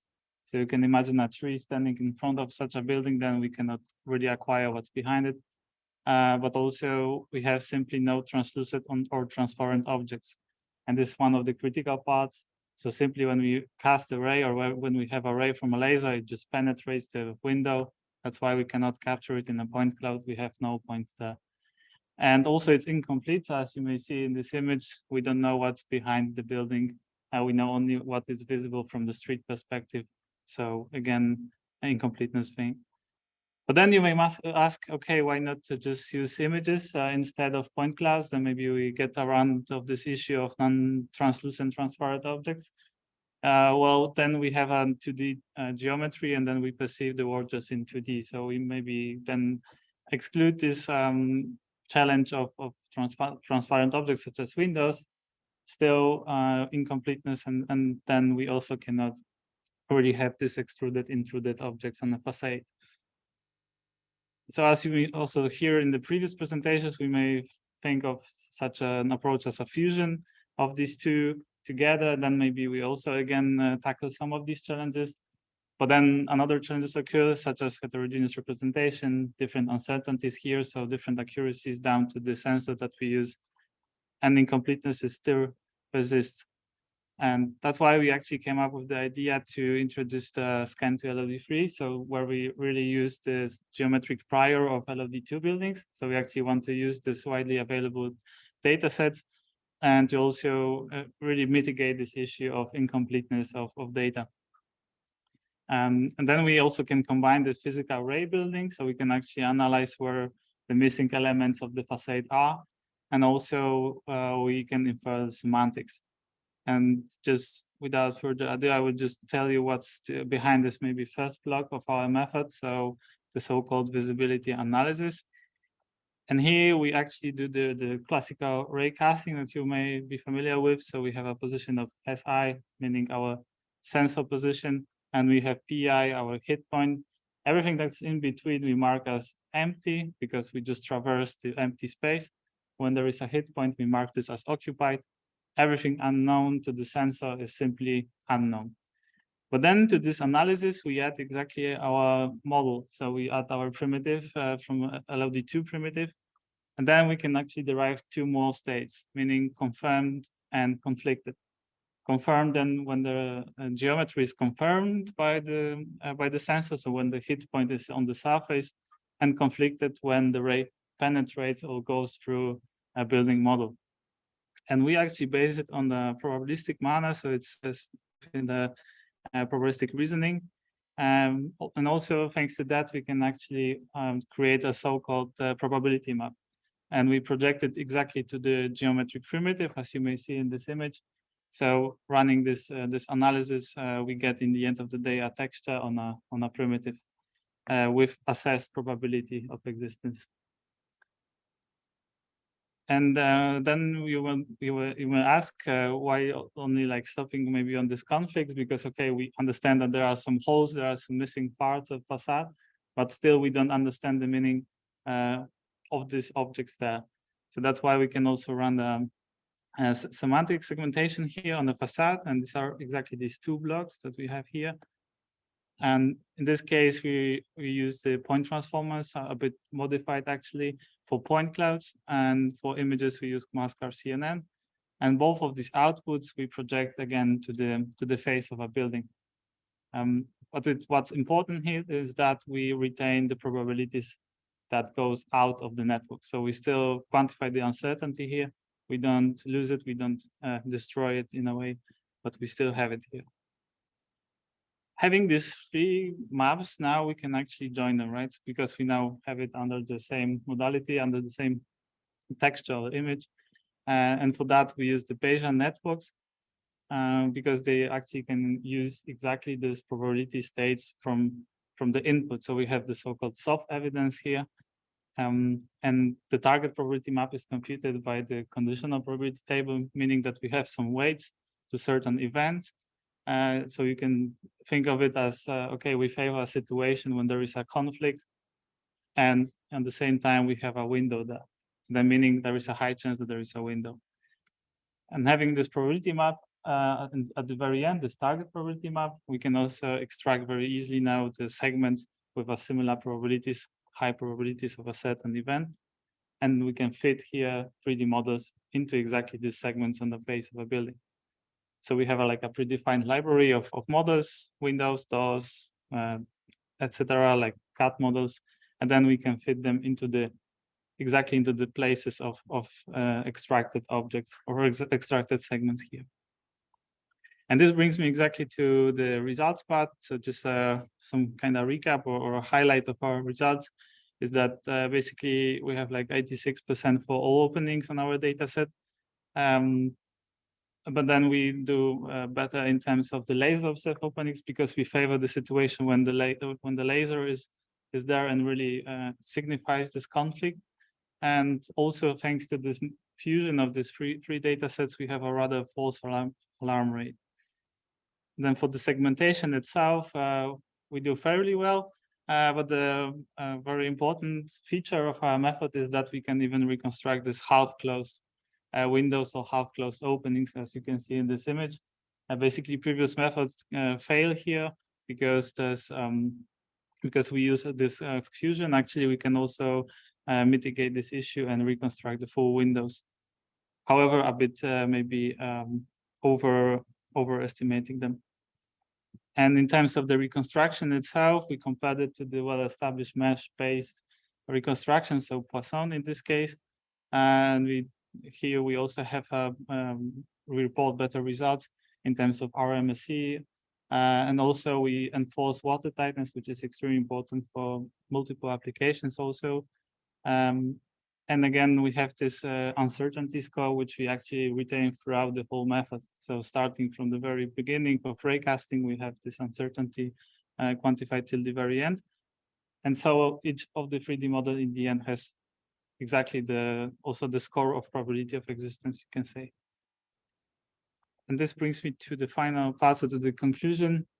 And so just to wrap up a bit, as you've seen, there's not from scratch approach, so because we don't start just like building up like in traditional aspects of mesh-based, we actually add some elements to the existing geometric primitives, and this minimizes reconstruction space, but also we then avoid some cadastral conflicts or some existing data conflicts, and we preserve even the prior semantics, so like the roof semantic, other wall semantic that we haven't touched, haven't checked. And also it's rather robust, as you've seen by the low false alarm rate, and these blinds are reconstructed, which is fairly important for solar potential analysis or other feature-dependent applications. Also, the probability score is retained. So then like this whole fuzzy logic approaches, like you can say or think of like cars positioning on the maps, then they not only require the accuracy, but also the score of uncertainty. And the water tightness is ensured, so then calculating the volume is pretty easy then for such a model. And with that, I would like to close my presentation. I'm really looking forward to questions, and also see you downstairs by the poster. Thank you again.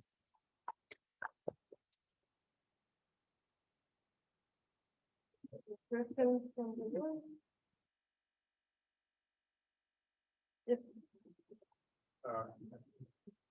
Obviously, in these problems, there is a lot of symmetry and copycat symmetry. So it seems like, or there was years ago, a trend to regularize this thing, make sure the windows are actually properly aligned and similar width, and these sort of things. If there is enough evidence to grant that, so it's again some sort of a soft probabilistic. Some windows could be narrower, and further, and so on. Do you take that into account in any way, or you just go bit by bit? Yeah, so in this case, we don't tackle this issue. So we just take, as you say, bit by bit. So object to object. But yes, this is definitely a next step that can be done also to regularize it, like in a kind of lattices way, as I think Riemann Schneider, I think, published it years ago, or like 10 years ago, something like that. Yes, definitely. Thank you. Any other questions? Yes.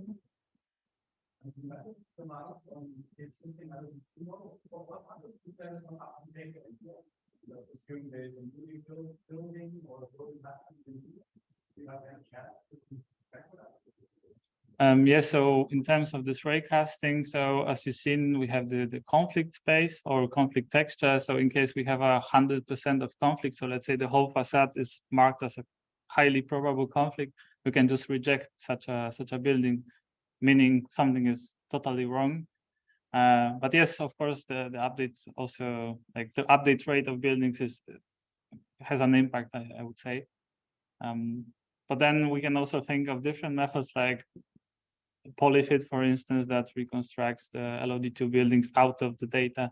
So, and then run our method on top of that. Thank you. I have one question. Yeah. So I can understand like the doors and the windows have a semantic segmentation is going to help Yeah. you find the layout. Yeah. But for the outlay of the building, so the edges, the out edges of the building, how do you exactly draw them right place?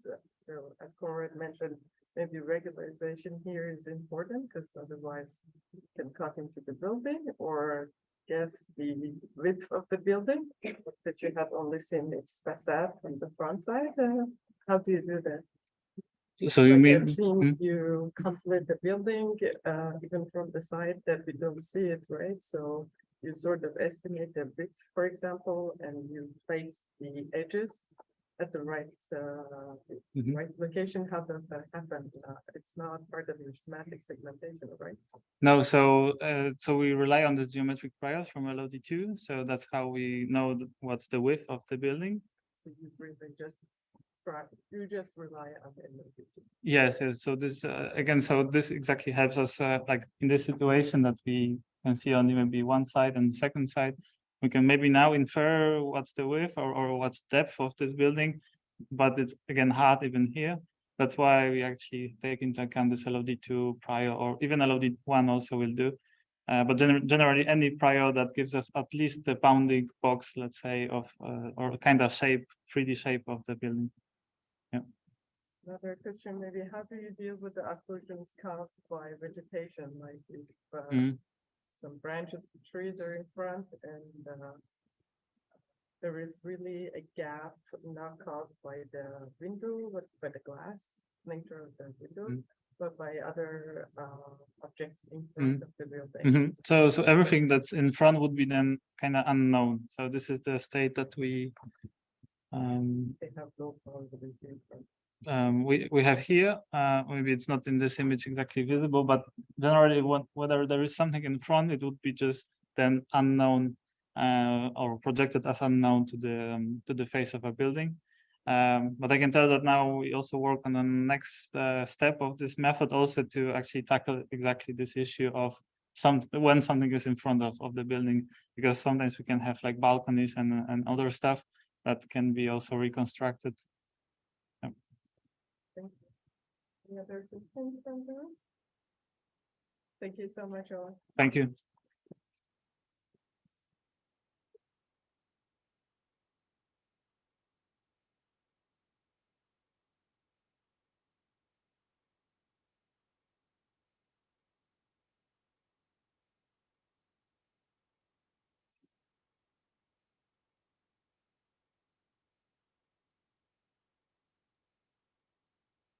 So our next presenter is Sang-Hwan Yu from York University. No?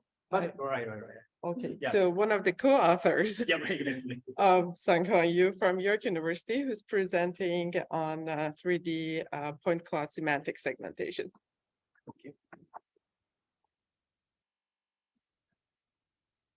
Okay, good afternoon, everyone. My name is Yeon-Jong Chong, and it's a great honor to be here with you and have the opportunity to present our research at this workshop. Today, I'm gonna talk about our research, human vision-based 3D point cloud semantic segmentation of large-scale outdoor scenes on behalf of our authors. Today, I will primarily focus on introducing the concept of our INET, as we can discuss the details during the post session. The first chapter will provide an overview of semantic segmentation of 3D large-scale outdoor scenes, highlighting the current issue and existing approaches. As depicted in the image of the left side, this side, a sub-region of a single file can contain approximately over 40 million points. And typically, the density of points decreases as the distance from the sensor increases. So it means that a real-world 3D scene point cloud consists of an immense number of points with varying densities. These properties pose challenges for applying modern deep neural network methods. To address this, people employ sampling methods such as the grid subsampling, like this. Grid subsampling means retaining only one point per voxel in a 3D grid, where the scale is decided by the voxel size. Grid subsampling ensures a nearly constant point density, as you can see here, throughout the whole scene, and dramatically decrease the number of points. In this case, 40 million points would be the 3D 33 million points. However, even with this grid subsampling, in large-scale outdoor point clouds, it is not possible to input all points into the network at once because of GPU memory limit. Therefore, it becomes necessary to crop the input region within the entire scene for both training and inference purposes. In outdoor scenes, objects such as the ground, building roofs, the parking lot, and roads are often huge and look similar because of the flat local context.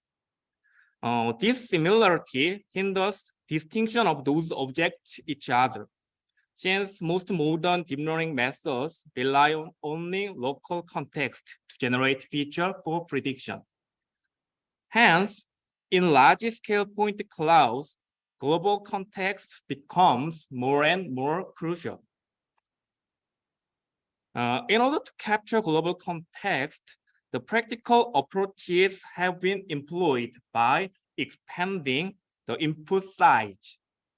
To enlarge input size, some approaches have increased the number of the points after grid subsampling.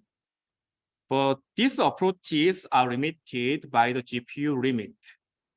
Other approaches have utilized more sparse voxel grids at the grid subsampling page with larger voxel size.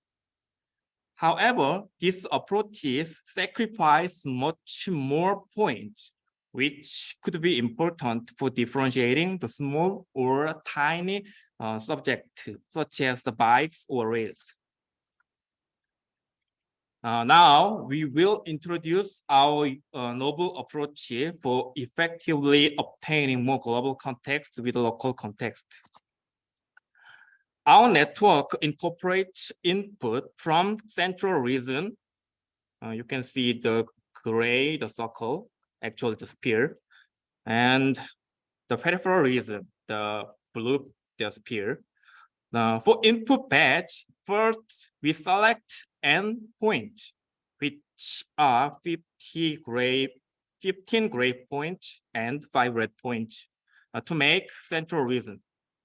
Then we randomly draw N over 4 points, which are 5 red points here, among the central point, and call this point messenger point, which will connect to regions later.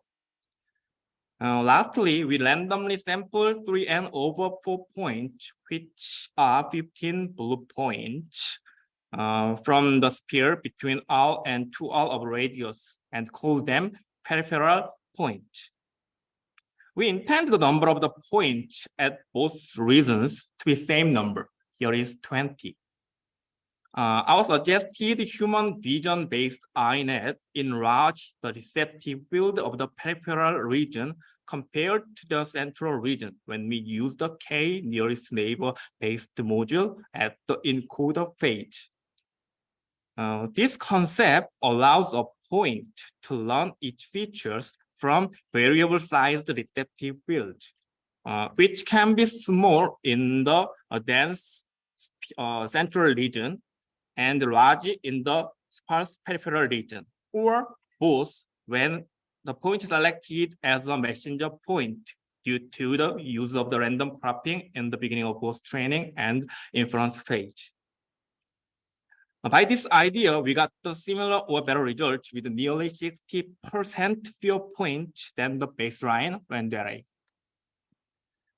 Now, let's take a look at the overall network diagram of our INET. The network has 3 key components. The first one is the parallel processing component design. The INET incorporates a parallel processing design that enables the network to learn distinctive features from both the central and peripheral regions. This design allows the network to leverage the advantages of each region and capture relevant information through different sizes of receptive fields. The second one is the connection blocks.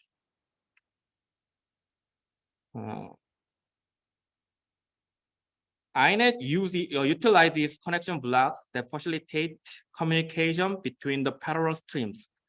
These connection blocks enables the exchange of features between the central and peripheral streams. This exchange of information enhances the network's ability to integrate knowledge from both regions. The third, last one is the merge block. INET includes a feature merging block that combines the feature extracted from both the central and peripheral streams. This merging process facilitates the fusion of complementary information and ensures a comprehensive representation of the input data. By merging features from both streams, INET can effectively capture the fine-grained geometric details from the central region and more global contextual information from the peripheral region. We used render array as our backbone for the parallel processing of the encoder decoder. You can see the details of each module on our poster booth. Please visit us. Next, let's briefly look at the performance on the ShINSET urban dataset. INET sets a new state-of-the-art results for both overall accuracy and MIOU, surpassing all existing methods by a considerable margin. Additionally, we conducted a visualization comparison between the baseline render array and our INET on the ShINSET urban dataset. As shown in the visualizations, thanks to the human vision-inspired output, our INET performs particularly well in classifying building and ground-related classes, such as parking, the traffic roads, and footpaths.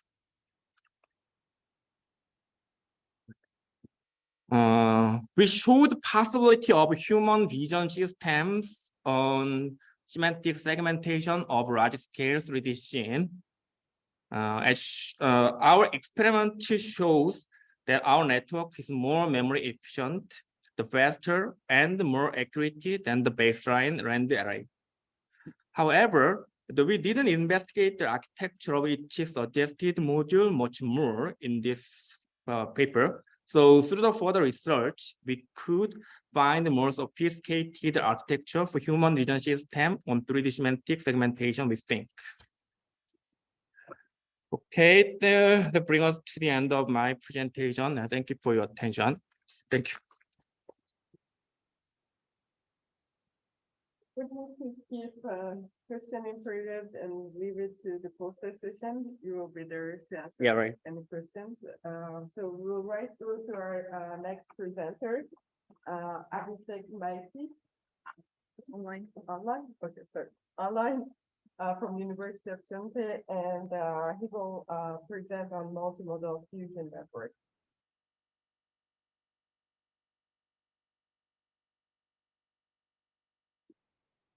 Can you hear us? I cannot hear you.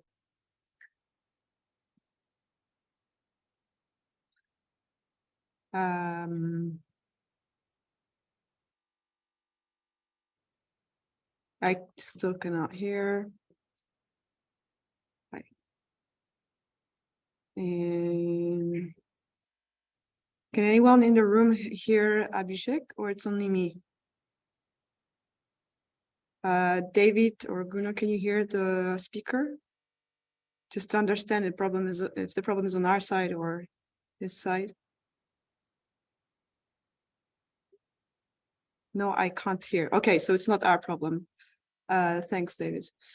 Abhishek, I think it's a problem with your microphone.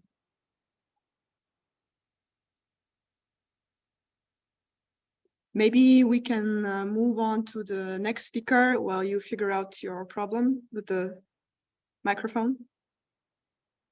Okay. Felt like I heard something now, but You can ask David, but then you can say something. And you know for sure whether it's David, can you say something? David? Yeah, can you hear me? Yeah, we can hear you. Okay, thanks. Okay. Okay, so yeah, it's the speaker's problem. So let's move to the next presentation and come back to Abhishek later. So the first author of the presentation, Mariam Jamila, is not here, but her co-author presenting on her behalf from York University on 3D semantic segmentation.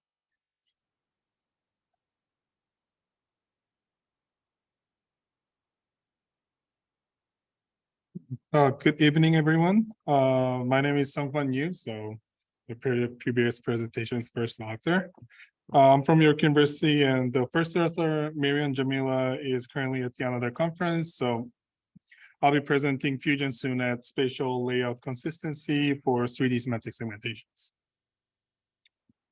So agenda of my presentation is brief. I will touch upon the background, problem statement, proposed methodology results, and the conclusion we have driven from our research. Okay, so why utility network? We all use electricity every day. So on the other day, there was a power outage and everyone gone crazy, like lost their minds. So the vastness of this country is overwhelming. So my research gave me a window into how big it is and how hard it is to manage the infrastructure.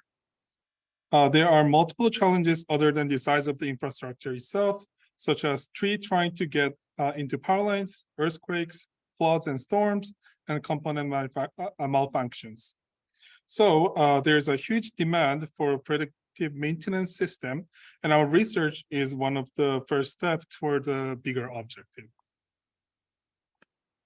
So existing research work for semantic segmentation network doesn't use holistic scene context and don't take any advantage of a spatial regularities and layout. And airborne laser trained mapping system are used to collect utility color data. Technological advancement and optical engineering improvement have made it easier to penetrate foliage. So this data acquisition is fast and has high precision and accuracy. However, the bottleneck is post-data acquisition analysis, aka making the computer see it, classifying it, and tell us what to do instead of engineer manually doing all of it. If you have labeled a point cloud ever in your life, you would exactly know how painful it is.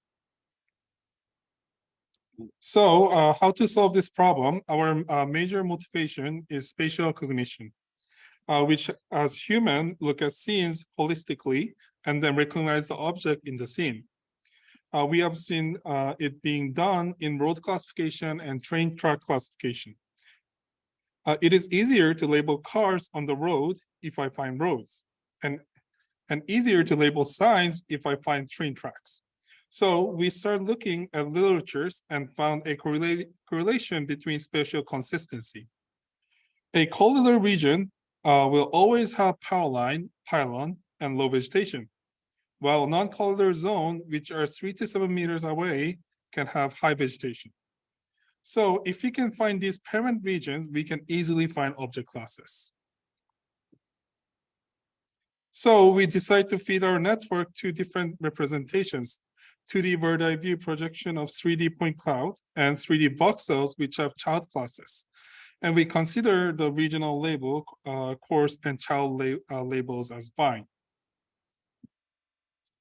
Based on our research, we propose Fusion SUNET and a multi-dimensional, multi-resolution network. You can see an abstract view of our system design. Fusion SUNET combines 2 networks, one classification point clouds at multi-resolution with object categories in 3 dimensions, and other predicts 2-dimensional regional labels distinguishing collider regions from non-collider region. A significant improvement of the Fusion SUNET is that it imposes spatial layout consistency on the features and outcomes of voxel-based and regional segmentation networks. The proposed multi-dimensional DCNN combines hierarchical context for spatial layout embedding with a coarse to fine strategy. We propose feature-based fusion as an addition to our loss-based late fusion module from SUNET paper from ICPR 2022. Our proposed module takes input from the decoder layer of the regional segmentation to the network and project it onto 3D spaces using projection matrix. The module then uses channel attention for generating an attention vector against all channels to activate the relevant features. In parallel, we calculate additive attention between 3D features coming from voxel-based network and regional features to impose spatial hierarchy of regions. Later, we multiply channel-based attention with spatial attention to give us an attention map, which is actively through spatial consistency. This module embeds the spatial layout into the deep layer of the network. Loss-based late fusion is a key module. As discussed earlier, it imposes the spatial layout consistency from 2D network predicting collider and non-collider region to 3D network prediction on object of interest. Our loss function assign weights and parallelize the misclassification in correct parent zone more than the incorrect parent zone. We used a dataset acquired from the USA using RegL Q560 and evaluate our method using recall precision and F1 score. We use incremental K-cross validation to avoid overfitting and train it using 2 GPUs to train with these experimental configurations. Our research have shown performance improvement in pylon class. You can see the comparison of SUNET and Fusion SUNET. We still have some errors on pylon due to their similarities of points distribution to low or medium vegetation as well. We concluded that our work has shown improvement and we will be testing it for other sensors such as Galaxy from Teledyne. We also have another paper coming up in ISPRS GSW 2023, which extend our work to 3D object detection of pylon and span. We will also extend our network to other state-of-the-art as a network agnostic system. And if you have any questions, please email the first author. And thank you.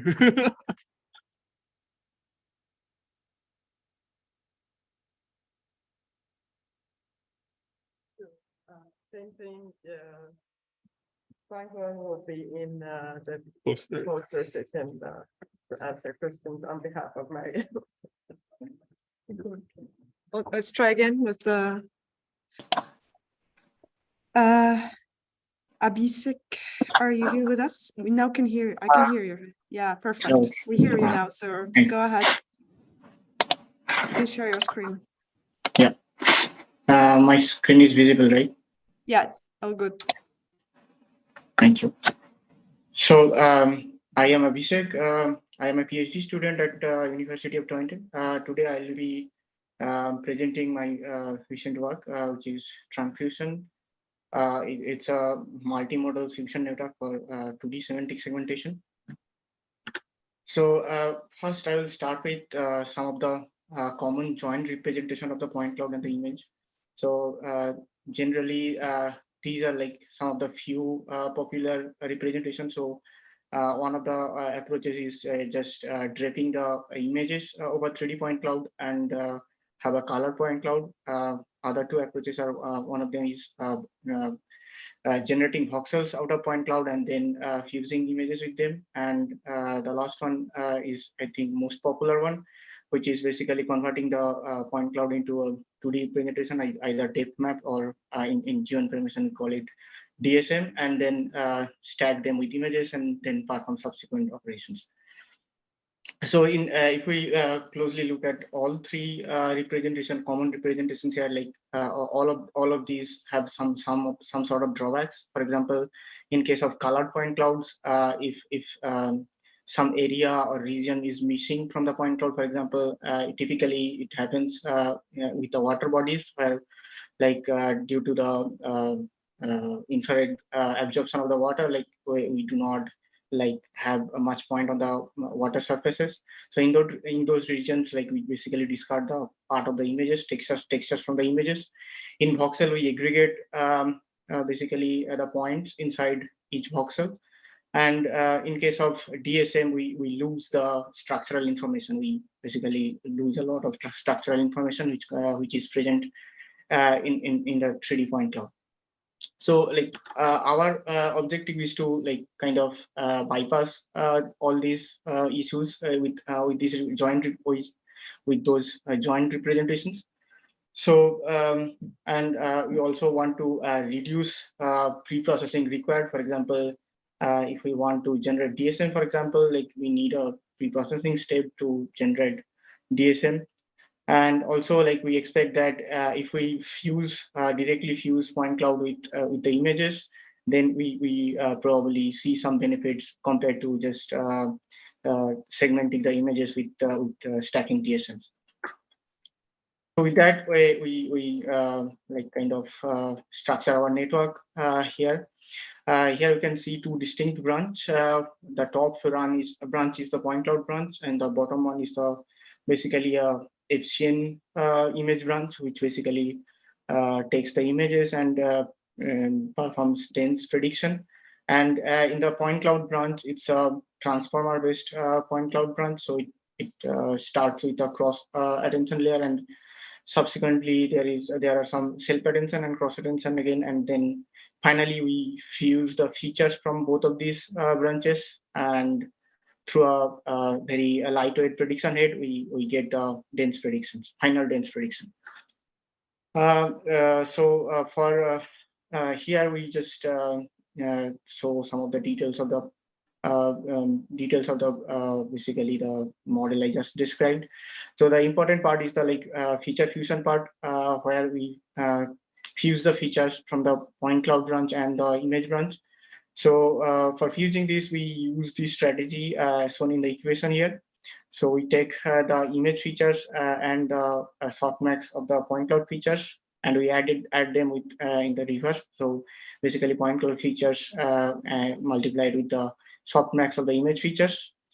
dot here means the Hadamard product. And for the final prediction head, we just use a single one-on-one residual convolution layer. So for the transformer to work, we need positional encoding, and we adopt the positional encoding similar to the NARF. So we use sine cos frequency embedding here. F0 is basically Nyquist frequency. And we take sampling frequency. So in our case, we take sampling frequency as the height and width of the images. And then we kind of concatenate all these features to actually get the point cloud features, which would be fed to the point cloud branch.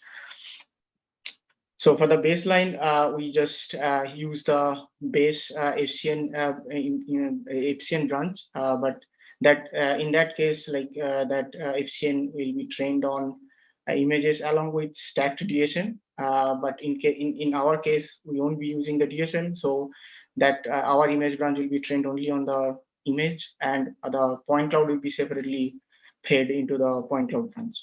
And for the dataset, we use Potsdam and Viningen dataset because these two datasets are like one of the most widely used benchmark dataset in an Earth observation. And also they provide the kind of data we specifically need for this specific project. And other two interesting properties of these two datasets is that in case of Viningen, the point cloud is acquired from a LiDAR sensor, but in case of Potsdam, it's generated from dense matching. For the baseline FCN image branch, we use DeepLab V3 with ResNet 34 backbone. And we in both cases, we train the network from the scratch. So we do not use any kind of transfer learning here. So for the pre-processing, we use ground filtering to basically obtain height above the ground, because otherwise it will be a bit of ambiguous for the model to understand the different height features.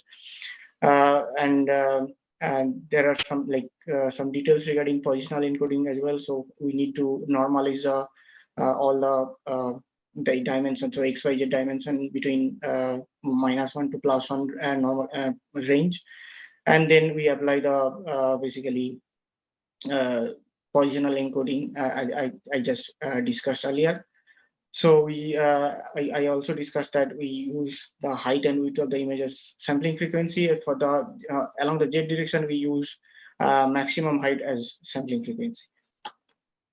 Here I show the quantitative results from our experiments. As you see, in both the dataset, we see significant improvement in IOU score for all the classes as well as the MIOU. In case of Viningen, we see around 4% improvement in IOU, but in case of in Potsdam, we see around 2% improvement in MIOU. Here we show some of the qualitative results. In top row, it's seen from Potsdam test dataset. As you see in the baseline, the group is not very accurately segmented in case of baseline, but in our case, we see that the group is almost very well segmented, and all the shape is very well preserved. In the second row, we see that a similar pattern. In case of baseline, the shape of the building is not very well preserved at all. But in our case, we see that the building closely resembles to the ground truth. For the like here we show like how our point cloud branch actually lands. So here in the left image, we see the point cloud top view, and the middle is the basically image, and on the right hand side, we see what the point cloud actually lands. So basically saliency map from the point cloud. The interesting part about this scene is that if we see the point cloud, we see that most part of one building is there are hardly any points on one building. But our model somehow learned. So we saw the predicted building outline on the saliency map here. Despite the missing points, our model actually kind of predicts very accurately the boundary of the missing building. Here we show some of the ablation studies. So we expand with the cell potential layer. So basically, we vary the number of cell potential layer. We see that around 6 cell potential layers gives us the best results. And we also experimented with some of the common feature fusion techniques. So for example, adding the features and concatenating the features. We observed that our proposed feature fusion method works better than both of these. So in conclusion, we kind of show that learning from the point cloud is actually beneficial compared to stacking DSM to the images and performing the semantic segmentation using a FCN. And also we generally see that in case of buildings, especially, we see that our model actually outperforms the baseline. We also observe that some of the results that the baseline, the FCN networks generally, in most cases, prioritizes visual features over height features, which is not the case for our model. You also, it's not exactly a conclusion, but we see that the improvements in the performance is generally higher in case of Viningen compared to the Potsdam. And we kind of speculate that it's because in case of Viningen, the point cloud is apart from the LiDAR sensor compared to the point cloud generated through dense matching in case of Potsdam. So with that, I end my presentation. I'll be happy to answer any questions.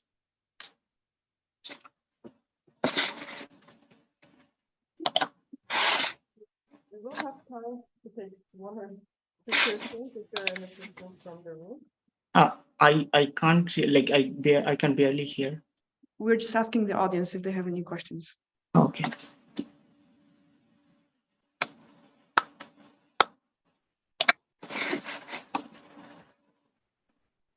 So there's no question. Thank you for your talk. Thanks. And sorry you couldn't make it to Vancouver. Yeah. So we will now proceed with the poster session. So please head downstairs to the poster session, and then please be back at 4:20 for two exciting, awesome invited speakers. So we are allotted, by the way, there's a space in the exhibition hall that we are meant to put our posters. It's between number 193 and 202, sorry. So put your posters over there. And see you back at 4:20. Thank you. Bye. Thank you.